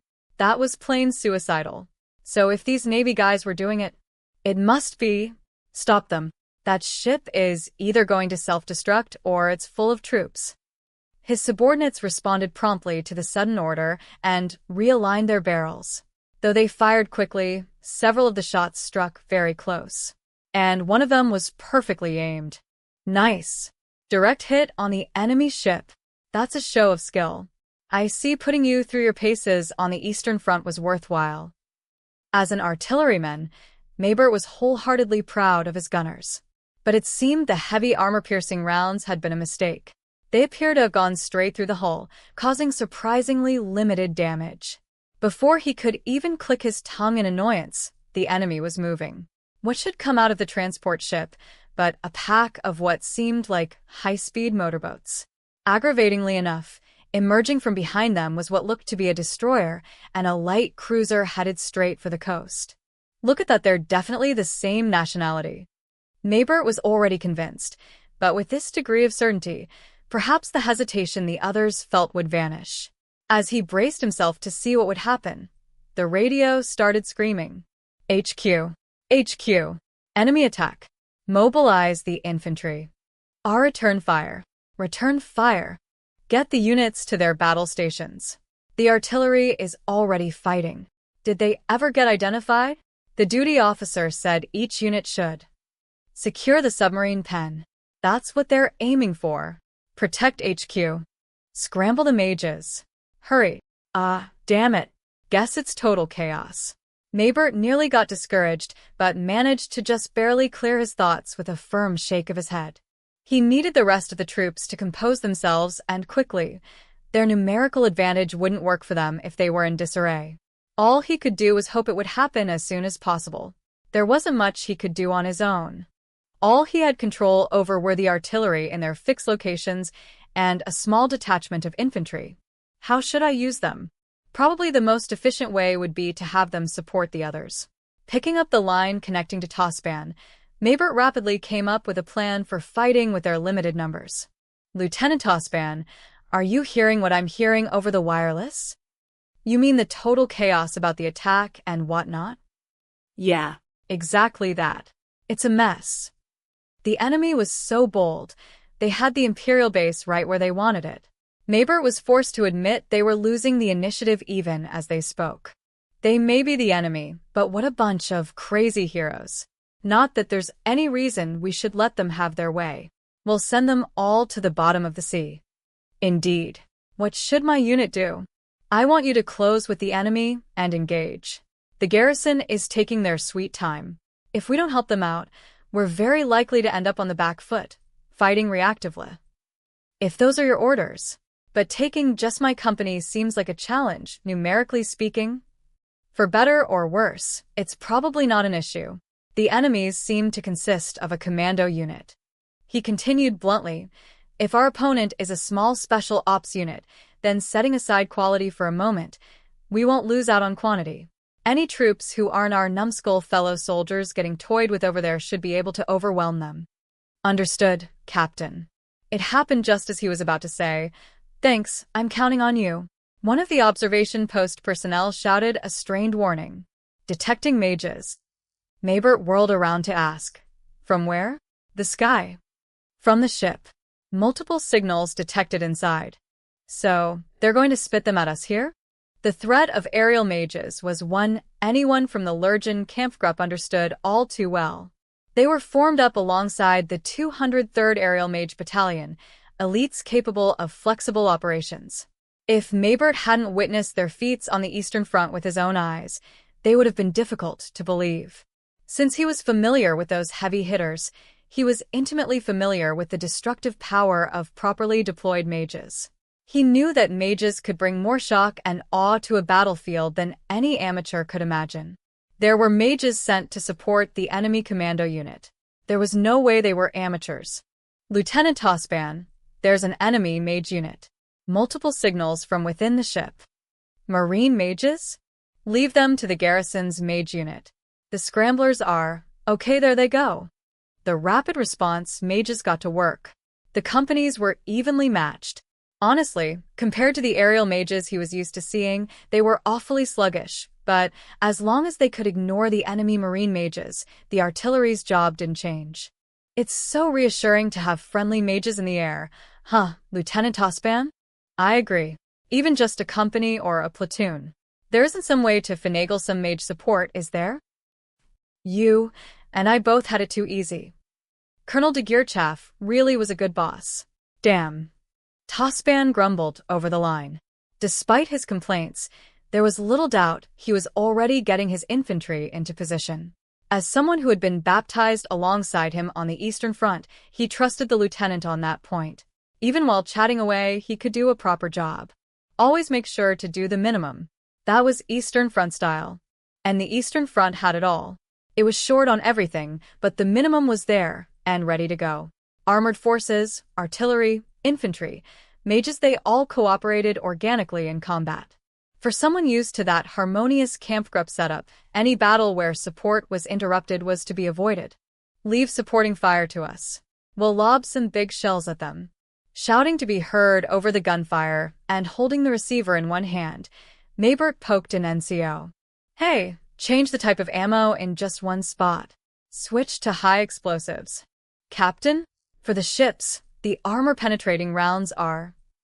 Maybert shook his head in response to the lower-ranking officer's comment and answered him plainly. We can't stop them all. So we'll drop some high explosives on the ones who make it through as a welcoming gift. But the garrison has facilities nearby. Like I care. The NCO's blank look was unexpected. To Maybert, the outcome was self-evident. It's a bit late to worry about whether the facilities get a little damaged or not. It'll just mean a headache for the military administrators in charge of this stretch of occupied territory and the base itself. That was their job. The artillery's job was to fire the guns, so he figured fair was fair. I'll fill out as many pages of paperwork as you want after the fight. The enemies are going to crash. So they mean to barge right in, huh? That thing's too sturdy to be a destroyer. The cluster of incoming enemies didn't even slow down. They were going so fast that Maybert could practically hear the deep, scraping noise they would make on their approach angle. The boats and pseudo-destroyers zoomed into the port and up, heaving their metal bellies onto the wharf. What happened next proceeded exactly as he had predicted. Enemy infantry began to scatter, jumping nimbly down. So, it is a commando unit. Maybert spat in frustration. Before his eyes, soldier after enemy soldier came ashore, though there weren't many of them. They were impressively quick, and their discipline spoke to a detailed plan and elaborate training. The communists boasted powerful momentum when they got going, but these units seemed to have a tenacity that would probably make even the Federation soldiers shrink away. The tanked ant on the Eastern Front was surprising, but the Limeys are no slouches. I guess we can call that a destroyer ant. Stunned, Maybert continued his monologue. No, sailors call it boarding, I think. Is that what this is? But he had figured it was coming. When it came to position defense, and having to do so as the result of a split-second decision, he had mastered the subject at Soldum 528. A commando unit with less material might than the Federation Army could probably be fried up one way or another by Tospan's infantry company. Captain. I know. Maybert winced and shook his head clear. This is your invitation to the welcome party for the Limeys. The moment he gave the order, the guns roared, followed by high explosives bursting right next to the enemy destroyer. It was as close to perfect as you could get without being perfect. But it wasn't as effective as Maybert hoped. Frankly, they couldn't get a good angle. The walls of the port facilities were in the way. Regardless of how it would go if they were in an open field, in the port there were too many obstacles to catch many out in the open. On top of that, and worst of all, the friendlies and enemies were right up against each other. It was practically a melee. The timing of the shrapnel burst of the high explosive rounds could be unpredictable, so they hesitated to fire without thinking. TCH, how annoying. I guess our effectiveness is limited in this terrain. He had wanted to contribute supporting fire, but it didn't seem like they could be of much help. We can't ignore the enemy forces still out on the water. Maybe we should shoot them first. When he turned his binoculars toward the sea to try to get a handle on the situation, he emitted a confused grunt. NGH. It was a strange sight. Smoke was rising from several enemy ships. It was enough to make him want to rub his eyes. Had someone scored a direct hit? Which unit was it? Ridiculously, he really did wonder for a moment, but then he noticed that although what they were emitting was smoke, it was a smoke screen. Ah, right, they were using it before, too. Sometimes they showed up on land, but I guess ships use them, too. Seems like they've got a trick or two up their sleeves. Well, shit. Our coastal guns can't do much against smoke screens. The targets weren't packed close enough together for an area barrage to be truly effective, and it was impossible to land a direct hit with artillery with nothing but dim shadows in the distance to go off. I guess we have to prioritize eliminating the commandos for now. As long as the garrison troops pull their weight. How's it going over there? Maybert checked in on the radio. At that instant, a hopeless frown clearly appeared on his face. Reinforcements? For the commandos? What are our guys doing? Help. It's the enemy. The enemy is Dash. Stop. Stop firing. You'll hit our guys. They're shooting at us. They're the enemy. There's a fire. Quick, put it out. Prioritize eliminating the enemy. Impenetrable chaos. Or perhaps this was the kind of chaos that directly preceded a rout. Everyone was just screaming whatever came to mind first. Every voice on the channel spoke to the far from orderly situation. Just as he was wondering what to do, the line connecting him directly to Tospan gave a shrill ring. Good timing. Lieutenant Tospan, they're penetrating the defenses. At this rate, Dash. Captain, it's no good. We won't make it in time. What? Why not? His brow was about to furrow. How could you not make it in time? But he found himself flabbergasted instead. We're being fired on by a friendly position. Oh, for fuck's sake. Of course it would happen now. Or could it only happen now? These troops with little to no combat experience were truly panicking. At this point, they were probably terrified of anything that moved and just assumed every shadow was an enemy. And he couldn't expect the officers or NCOs to gain control of the situation if they lacked experience as well. So not only was there mass confusion, but he wasn't even sure he would be able to get in contact with anyone. When they tried to fire at the enemy, they were held back. When they tried to stop the enemy, they were shot at. This sort of thing didn't even enter the imagination on the Eastern Front. Life is just full of surprises. All he could do was grumble. These damn scarecrows have no idea what they're supposed to be doing. What exactly do they think war is? There should be an addendum to the rules. Yes, apparently the manual needs to stipulate that war be taken seriously. Lieutenant, concentrate on quieting the friendly position for now. You can't reach them? If it were an enemy position, they could deliver smoke or armor-piercing rounds according to their fancy, but their own people were down there. They couldn't shoot to suppress just the enemy. These idiots. We're trying, but semaphores aren't working and neither are signal lights. They're just… shit. What happened? Enemy reinforcements. More newcomers on the wharf. They're still coming ashore. Tosban screamed that more were arriving. It would be impossible to pin the enemy commandos at their beachhead at this rate. The Imperial side was in chaos. Meanwhile, the enemy was in great form. No one wants to fight against infantry who can make calls at the squad level to carry out their mission without officers urging them on. But we have an absolute numerical advantage. Calm down, Lieutenant Tosban. As long as the attacking side couldn't overwhelm the defending side with numbers, the Imperial side would have the advantage. Given enough time, the situation would turn in their favor. Even the enemy had to be aware of that. There are just a few of them, right? Even with the reinforcements, they have, at best, a battalion. It's not that many bodies. Receiving Tosban's report, Maybert nodded on the other end of the line. They're probably a strike team tasked with carrying out some sabotage. They have no intention of taking and holding ground. Sheesh, even just a platoon would be, Maybert found himself at a loss for words and had his brain do a bit of thinking. Even if their objective was sabotage, they were on a raid. If they attacked the position and failed, they would withdraw. That was how it went on the Eastern Front. But this was the sea. In that case, their escape route would be the boats. Instead of attempting to figure out a way to capture the ships along the wharf, wouldn't it be better to simply destroy them? It's not as if our enemies are the kind of idiots who would leave the key to their code on a boat anyway. But that was a major gamble. It takes guts to charge in here with infantry alone. They must be awfully confident about their plan, including whatever extraction they have. Otherwise, it would just be reckless. Are they hiding something? Or maybe… Oh no! The sudden realization caused him to shout. Lieutenant Tosban, turn back right now. What? We don't need to intercept. He responded a moment too late. Impatient even to take the moment required to explain, Maybert screamed, "There's no guarantee, they're only infantry." What a horrible mistake. He had forgotten the possibility of mages. There was no reason the ones flying up over the water were the only mages they had.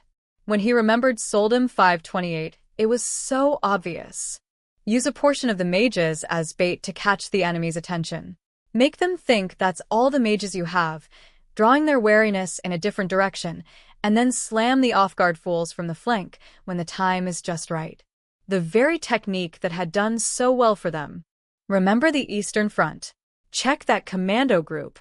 The colonel would have definitely dash. Before he could say mixed mages into it, he was interrupted by a report. We've got mages. Mana signals detected among the enemy commandos. Hearing the NCO's warning, Maybert clicked his tongue. Tosban seemed to have grasped the situation at the same time and was emitting a pained groan. Well, that made sense. His company was most familiar with the kind of threat a composite group of mages and infantry could pose. Shit. They really got us. Lieutenant, can you help maintain the defense effort with infantry alone? It'll be tough, but not impossible. Oh, he added some extra details. If it's just defending the position, we'll figure something out. It'll be a stopgap solution, but we'll get it done.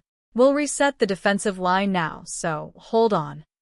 To put it plainly, this straight-laced guy was bizarrely well served by being familiar with the 203rd Aerial Mage Battalion.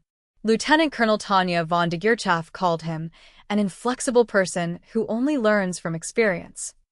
In other words, Tosban stubbornly trusted in his experience, without a trace of doubt or hesitation. After all, he had seen it on the Eastern Front. He had witnessed that crafty aerial mage move, as well as how lethal the 203rd Aerial Mage Battalion was. So it was easy for him to arrive at the conclusion that mages were capable of that much. Of course, it depended on the situation. But having that idea of how things went was a plus when their opponents were elite Commonwealth Marine mages. After all, he'd fought against the Federation orbs. Position defense against those unbelievably solid defensive shells. Surely, there could be no better lesson in how to stop mages. Though the Commonwealth Marine mages were nimble, with these conditions and the current balance of power, they could be defeated. Experience is a fountain of courage. Plus, with plenty of ammunition, a position, and pinpoint support from artillery, there was no reason they should be overrun. Even if the rest of the garrison wasn't much more use than a bunch of scarecrows, as long as the Kampfgruppe he belonged to functioned like it was supposed to, then they would be able to achieve the bare minimum of self-defense. Whether it was delivering a danger-close fire mission with artillery batteries that didn't give a damn about appearances, or dealing out concentrated anti-tank fire to deal with hardened mages, the Salamander Kampfgruppe's technical skills were unmatched. It was a battle of elites versus elites. Of course, ultimately, it was only the infantry and artillery keeping the Kampfgruppe running while the others were away. Considering that his usual aerial mage support and the armored forces threatening a flanking attack were missing from the lineup, Maybert was actually going into this battle with a handicap. But time was on the Imperial Army's side, something that rarely ever happened. Even if they got pushed, as long as they didn't break, the enemy would leave of their own accord sooner or later. There was really no reason to panic. A huge explosion, and a shock that shook even the command post. It was definitely a secondary explosion. There is no shortage of flammables at a military port. These bastards. He shook his head and stood to try to get a handle on the situation, and that was when he caught the NCO shout. They got the submarine bunker. When he looked in that direction, he couldn't miss the huge pillar of rising black smoke. The way it was billowing up made it eloquently clear that the bunker had been blown away. The scene made Maybert snap in spite of himself. Those morons.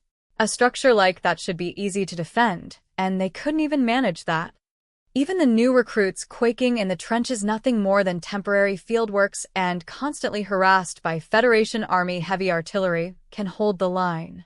How can you not even protect a bunker that is basically a hunk of concrete against lightly equipped infantry and a few mages?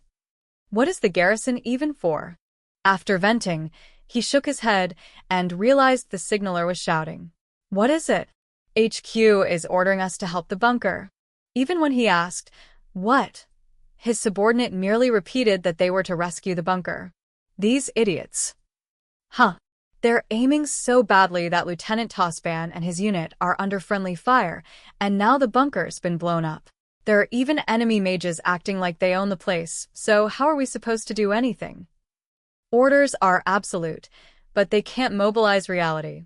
Even a great king can't stop the sea. There's a well-known tale about that. Give me the phone. Captain. Just give it here. Hurry up. Why, yes, sir. Snatching the receiver, Maybert took one huge breath. Command, this is Captain Maybert. Can you hear me? We finally connected? Captain, as you can see, the submarine bunker has been hit. Send assistance immediately. It was none other than Paul's distressed voice on the line. We don't have enough people. But if HQ insists, then we'll have to do something. Would you like the artillery to blow up friend and foe alike? Maybert repeated slowly for the uncomprehending lieutenant colonel. Please give us orders to fire on the ruins of the bunker. I'm confident that we can blow up everyone there, friend and foe alike. Is this more of your bullshit? I believe that's the only useful thing we're capable of at the moment, sir. If you'd like us to fire, just give us a call. I'll be going for now. Maybert slammed the receiver down, heaving another massive sigh. He knew he would have to brace himself, but this was something else. He figured it was best that they prepare, ordering all units, including the artillery batteries, to make ready for close-quarters combat. Assume the worst case. Brace yourselves in case they charge in here. Hurry up and check your equipment while there's still time. Remember how it went at Soldum 528. Time is on our side? Really? At this rate, we're doomed. The same day, the royal capital of ILDOA, GOODWILL Tour Group. Metaphorically rocking aboard the incredibly smooth train ride, we soon arrive in the ILDOAN capital. The extravagance of a city's central station is proof that it has been renovated to impart a powerful first impression of the country as a whole. As one might expect from the capital, it neither pales nor outshines the empires in terms of scale. In a simple comparison, the empire's Bahrain probably has the slightest edge when it comes to distribution capability. Given the forced mobilization of material during the war, I'm not sure whether the slightest edge can be considered a win or not. Going a step further, the only real claim to victory we can make is volume.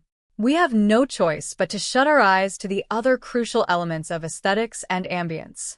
After all, Bahrain has been shrouded in the veil of total war for ages now. The oppressive atmosphere seeps out from the very bones of the city, making even the air feel gloomy. Compared to ILDOA, where the people can naively sing the praises of peacetime prosperity, the contrast is all too recognizable. I can only think the abnormal atmosphere in the imperial capital is different down to the oxygen entering your lungs. It's so cheerful even at the station, Tanya murmurs to Colonel Calandro. There aren't any bereaved families grieving at the station. It's a fine thing. Tanya's somewhat sarcastic grumble is met with a slight shrug from Calandro. As far as I can tell, he understood the implication but has chosen to let it pass without comment. Another privilege of a country not participating in the war. We've arrived in the ILDOAN capital. Allow me to welcome you again, Colonel de Geerchaf. Rest easy, my friend from our allied nation. I'm going to give you a proper reception. It's an honor. Though it's all formality, courtesy should be answered with courtesy. Even in the army, you can't escape society and the etiquette that goes hand in hand with it. The second is especially important in the peaceful kingdom of ILDOA. I'm jealous of how much surplus energy they have to devote to manners and custom. Is being escorted from the train by a pseudo-honor guard that guides them politely to the station building just another part of that formality? The military police acting as honor guards seem less concerned with etiquette than with keeping them isolated from their surroundings. Aha. Tanya smiles to herself. Apparently ILDOA doesn't want imperial soldiers walking freely in such a public place. Surely that's the only explanation of their necessary friendship. Tanya even expects, after they are politely guided to the building, when she is told they're having a meeting between point people, to have some impossible problem shoved off on her. I'm sure stupid national honor and diplomatic interests will cause me to suffer in the field as usual. But on this point, ILDOANs, for better or worse, and by virtue of being a neutral country, have much more experience being considerate than people in the empire. Waiting for her in the room Calandro leads her to is a single military bureaucrat wearing the insignia of a major. As Tanya watches, wondering what ILDOA could possibly want, the major hands over an envelope, exchanges a few brief words with Calandro, and promptly takes their leave. The colonel and Tanya are the only ones who remain in the room, and Calandro hands over the envelope without opening it. This is for you. Thank you. But what is it? I asked the question after accepting the envelope. A bundle of papers? Your visas and a bit of identification. Also a blank check from the ILDOAN General Staff. With regards from General Gassman, who will be covering the sum with classified funding. At this point, he chuckles a bit.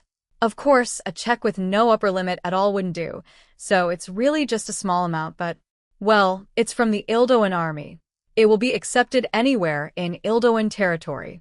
I'm sure you won't have any trouble getting anyone to accept it. Allow me to take a look.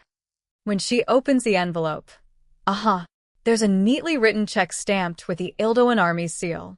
It's the type of thing you would never see on the battlefield. It's also physical evidence eloquently proving that Calandro managed to seize entertainment funds from Gassman.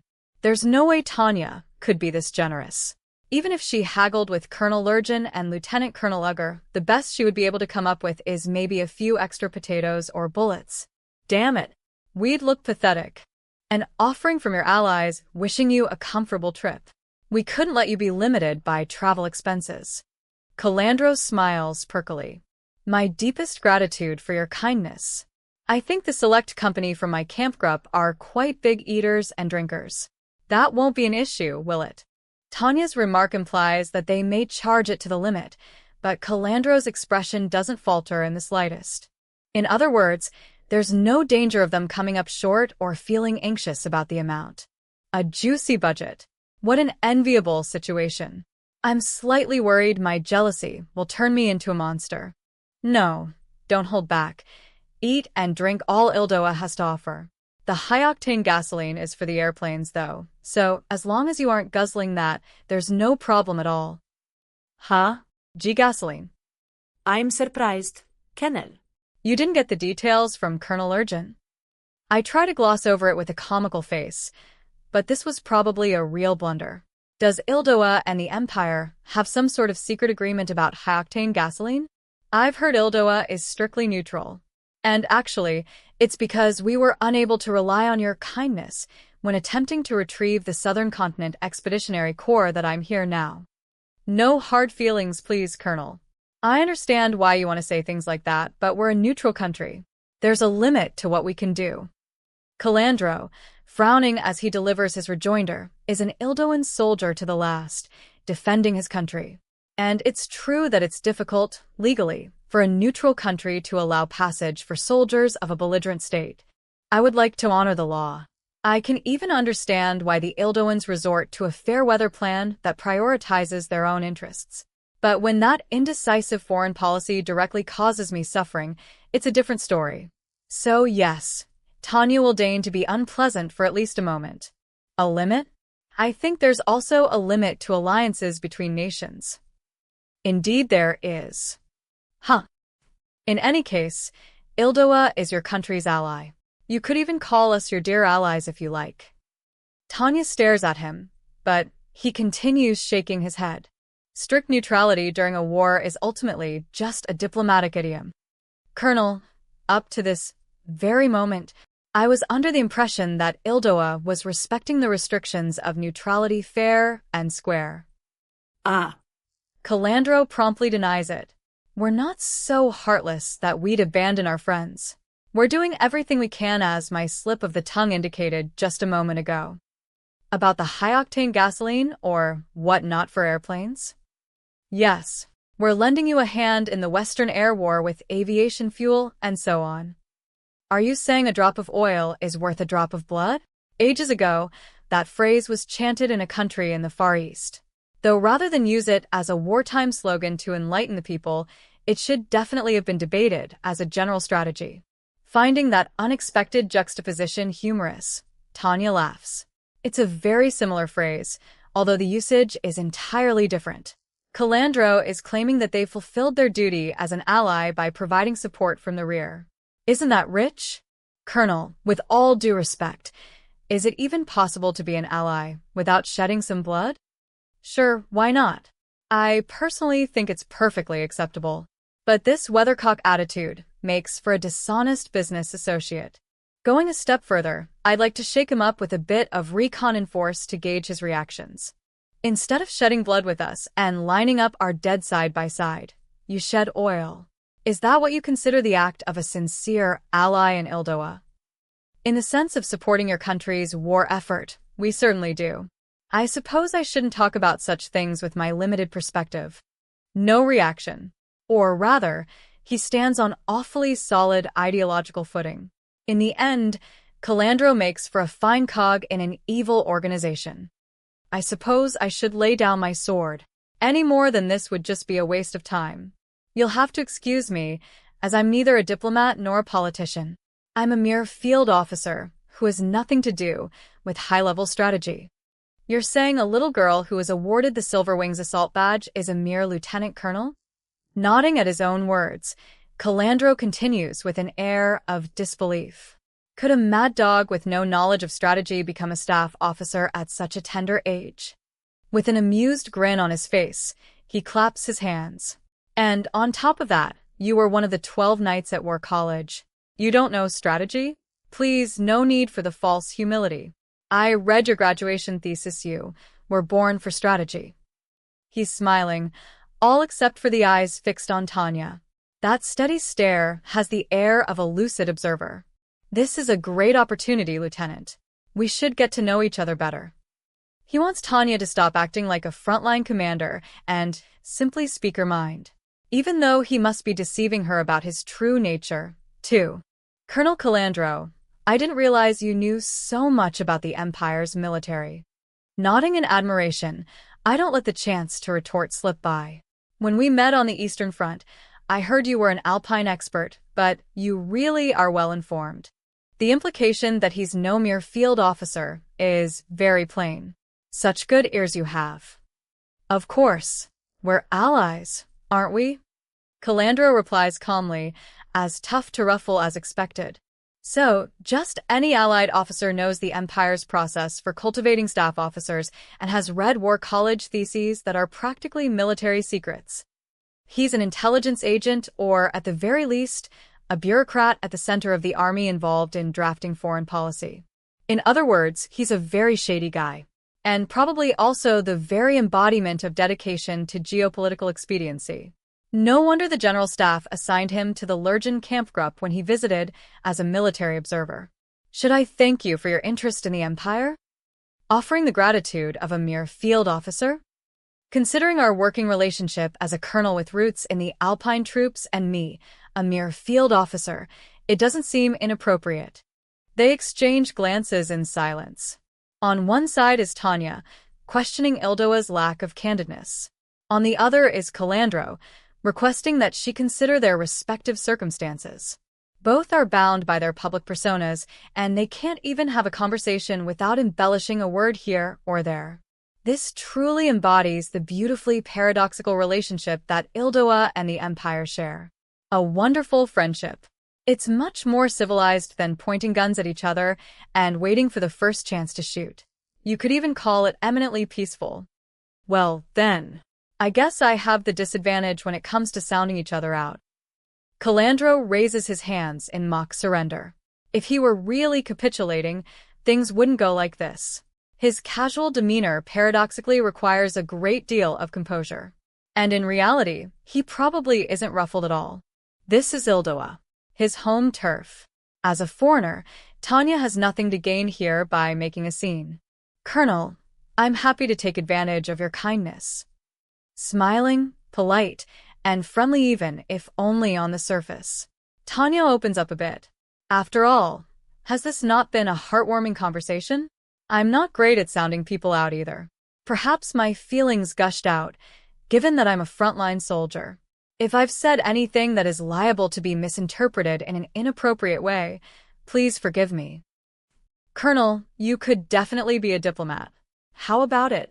You could quit being a soldier and switch careers. You think I'm cut out to be one? Tanya's question contains a glimmer of hope, but Calandro winces. I don't mean it as an insult. I know that your specialty is military affairs. Perhaps my joking went too far, but I truly do respect you as a colleague. So, he smiles bitterly. Please enjoy this little trip. I do mean that. Are you sure? I was convinced that from the average ILDOAN's perspective, we're a bunch of unwelcome guests. He responds to her question with a vague expression resembling his wince of a moment ago. He must want to say that he can't state outright how put out they are. Regardless of how ILDOA feels, he must be conveying his personal goodwill by swallowing that comment. Calandro is a tricky one. Someone serving their leader is always coming from a mix of private and public-facing perspectives. It's hard to tell what's genuine and what's fabricated. A neutral state is enemy to no one. Conversely, we have no reason to deny Imperial soldiers on leave a sightseeing visit. And your warm reception of the submarine crew Goodwill docking in your harbor is an extension of that. Of course. We've long been proponents of the good neighbor policy. You can't have too many friends. Under the circumstances, he continues responding to everything with a good-natured expression. That must be his own personal policy. ILDOA is an opportunistic bat flitting from side to side, but that also means it's a rational weather-vane nation. We can't trust them, but we can have faith in their abilities and judgment. And I suppose we can trust Calandro as a contact. With those feelings on her mind, she gratefully accepts the envelope containing the promised check and visas. All right, Colonel. We'll enjoy the trip you have planned for us. And I'm sure the dinner will go well. July 21st, Unified Year 1927. ILDOAN Territory, International Train First Class Cabin. The peaceful hours flew by. The stay in ILDOA was marked by much carousing. The few days spent in the capital were over in the blink of an eye. It was only natural that some of my subordinates wanted to stay longer. Personally, I would have been happy to remain partying in ILDOA till the end of the war. Sadly, their host made it perfectly clear that a long stay was not an option. With their thorough and ongoing weather-vane diplomacy, the presence of imperial troops was a serious liability. On leave, mingling with the locals, sightseeing the excuse didn't matter. Having imperial soldiers wandering around where diplomats from countries at war with the empire could see them was simply too much of an inconvenience. The eagerness to get rid of the imperials as quickly as possible lurked beneath their smiles, even as they prepared a courtesy red carpet. It essentially was, "We've kindly arranged you a train home, so get out." We were practically handed the tickets by force. Was it a minimal show of goodwill, or the empire asserting its presence? The entire staff of the Imperial Embassy came to see us off, but they were in the enviable position of getting to remain in ILDOA. Even though I privately was jealous, I couldn't very well let it show on my face as a fully fledged member of society. At the very least, I had to force a smile when it came time to say goodbye before boarding the train. And now I'm back in a compartment on this weirdly smooth-running train. It's nauseatingly well-appointed. And the ILDOANs are so good at hospitality that they managed to learn our tastes during our stay. Thanks to which, we have the unbelievable pleasure of choosing our breakfast according to our preferences. That's how Tanya is able to enjoy nibbling on the light morning meal of her choice alongside her adjutant. Fresh fruit, simple cold dishes, plus proper bread and meat. Honestly, what luxury. Conspicuous consumption. And a plush passenger train home. But why do the servers come directly to our room? They don't want us talking in the dining car? Well, it is an international train. We're probably not the only ones on board. So we're not quite quarantined, but I guess they have their own concerns to consider. Well, even so, it's great to have tasty ham and cheese, Lieutenant. The white bread makes me happy, too, but ham and cheese provide the quality protein we so often lack. Colonel, have some coffee, too. Oh, thanks. I appreciate it, Lieutenant Serebryakov. The fragrance of the black liquid she pours. There's no mistaking it. It really is nice to get the genuine article. I haven't smelled this in a while. 2 cups. A duet of singing aromas. Good coffee brewed from proper beans served in proper porcelain, which has gotten progressively harder and harder to find. This is true civilization. I take it you didn't get a chance to stock up? No, I did a little. It was on ILDOA's tab, after all. My adjutant laughs that she didn't hold back. How very shrewd of her. I'm sure the stack of invoices that ran right up to the limit are hitting Colonel Calandro's desk right about now. Should we extend a word of gratitude to ILDOA's apparently famous military administrator, General Igor Gassman? That said, it's another country's confidential funds. If Tanya wasn't personally involved, we probably never would have even heard about it at all. I only wish our general staff were as generous, Tanya comments casually with a wince. Though a look at the general staff dining room is enough to know that dream isn't coming true. Awful food served on splendid dishes. No matter how nice the plates are, if you have no choice what you can use to fill them, it's all for naught. The Empire has a tendency to focus on form and forget function. It's wonderful to have such a colorful meal. Yes, ILDOA is really, how to say, full of color. Picking at the gorgeous spread of hors d'oeuvres laid out on the compartment's table along with Serebryakov, Tanya smiles faintly. You can tell from just a single meal. It really is beautiful. Truly, which is why it's so painful. The words are out before she realizes. Is something wrong? Do you feel sick? In response to her adjutant's worried look, Tanya winces in self-deprecation. No, just being silly. Perhaps I've been poisoned, too. Colonel. It's an unusual comment. At least, it's going a bit further than a patriotic soldier, like I normally would. But I've also realized something. Maybe it's the coffee making my tongue loose. No, I just mean, ILDOA is too calm. I can't relax. I see. This is no good. In order to clear the strangely heavy atmosphere, I try to change topics. By the way, Lieutenant, do you prefer red or white wine? Huh? Wine, ma'am. Tanya nods at her blank-faced adjutant. During her stay in ILDOA, she nailed down some gift bottles to use as ammo. All on ILDOA's dime, of course. Between the bottles she acquired for giving others upon their return and the gifts she received from Calandro, Tanya has a nice little collection going. Sadly, though the wine is quality stuff, and since Tanya can't have any, they don't serve much purpose besides as ammo for social situations. Of course, I'm happy to stock up on whatever type of ammo I can get her hands on. Bottles I received in ILDOA. Why don't you go open some up with Weiss and the crew? Are you sure? No matter how lucky I was to get them, I can't drink. I don't mind if you guys enjoy them. I rummage in my bags to pull out the bottles and tell Sarah Bryakov she can take whatever she wants. Thank you, Colonel. Make sure to tell Major Weiss I'm grateful for his support. Will do. I'll be going then. My adjutant looks truly happy as she trots off. Judging from her contented expression, she must be completely relaxed. She's one excellent adjutant.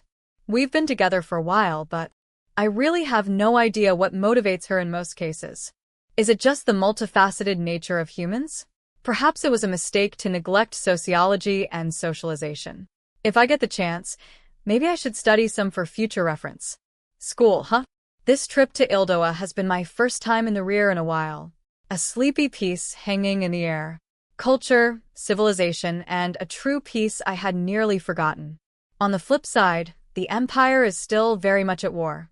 In preparation for total war, every last resource is being driven into a trial of fire and steel before being reduced to ashes. The peaceful rear? No matter how far in the rear it is, the imperial capital is still the capital of the empire, that is, the capital of a state at war. Why wouldn't the atmosphere be grim? Ha! A sigh escapes naturally. The paradigms are just too different. A grumble from the heart. The front lines, the rear, a peaceful mediator. I realize they're all different, but living in the same world, can we converse despite the different paradigms? When was it that the importance of deconstruction began to be pointed out in earnest for the first time? We need to consider whether our ways of thinking are being needlessly restricted by the language we use. I, Tanya von de Gierchaff, wish for peace. The Imperial Army General Staff and Supreme Command probably also wish for peace. ILDOA, the client states of the Empire, and the peoples of the world surely wish for peace in equal measure. With the exception of a minority of psychopaths or people morbidly devoted to preserving warrior culture, I doubt anyone is out there raving about how great making war is. Peace is unconditionally valuable. Even the most unjust peace is surely preferable to the most just war. At least for someone forced to serve in the military. A massive waste of resources is always folly. Tanya is a rock when it comes to her staunch anti-commie stance, but even she won't unconditionally support a war against them. If commies can be cleaned up using some peaceful method that doesn't involve open warfare, then I fully believe that the more civilized method is preferable. War in general just has an abysmal cost-performance ratio. As long as we're not in the ideal situation of being able to wipe out the commies with strategic nukes in a one-sided salvo because we have them and they don't, then going on the offensive is out of the question. Thinking things like this makes my coffee taste bitter. This isn't a very good way to enjoy coffee. What a waste. I decide to change gears. Looking over the foreign newspapers I acquired in ILDOA, it's fun to compare how each country's censors work. The Federation and Commonwealth papers are especially fun. It cracks me up to see that they aren't any better than the empires. The only downside is that it makes me feel like I'm going to lose my mind. Still, that's where the 3 meals ILDOA has prepared come in. Lunch is some nice meat, and dinner is a well-made stew. Tanya even gets to enjoy dinner in the empty dining car with her unit.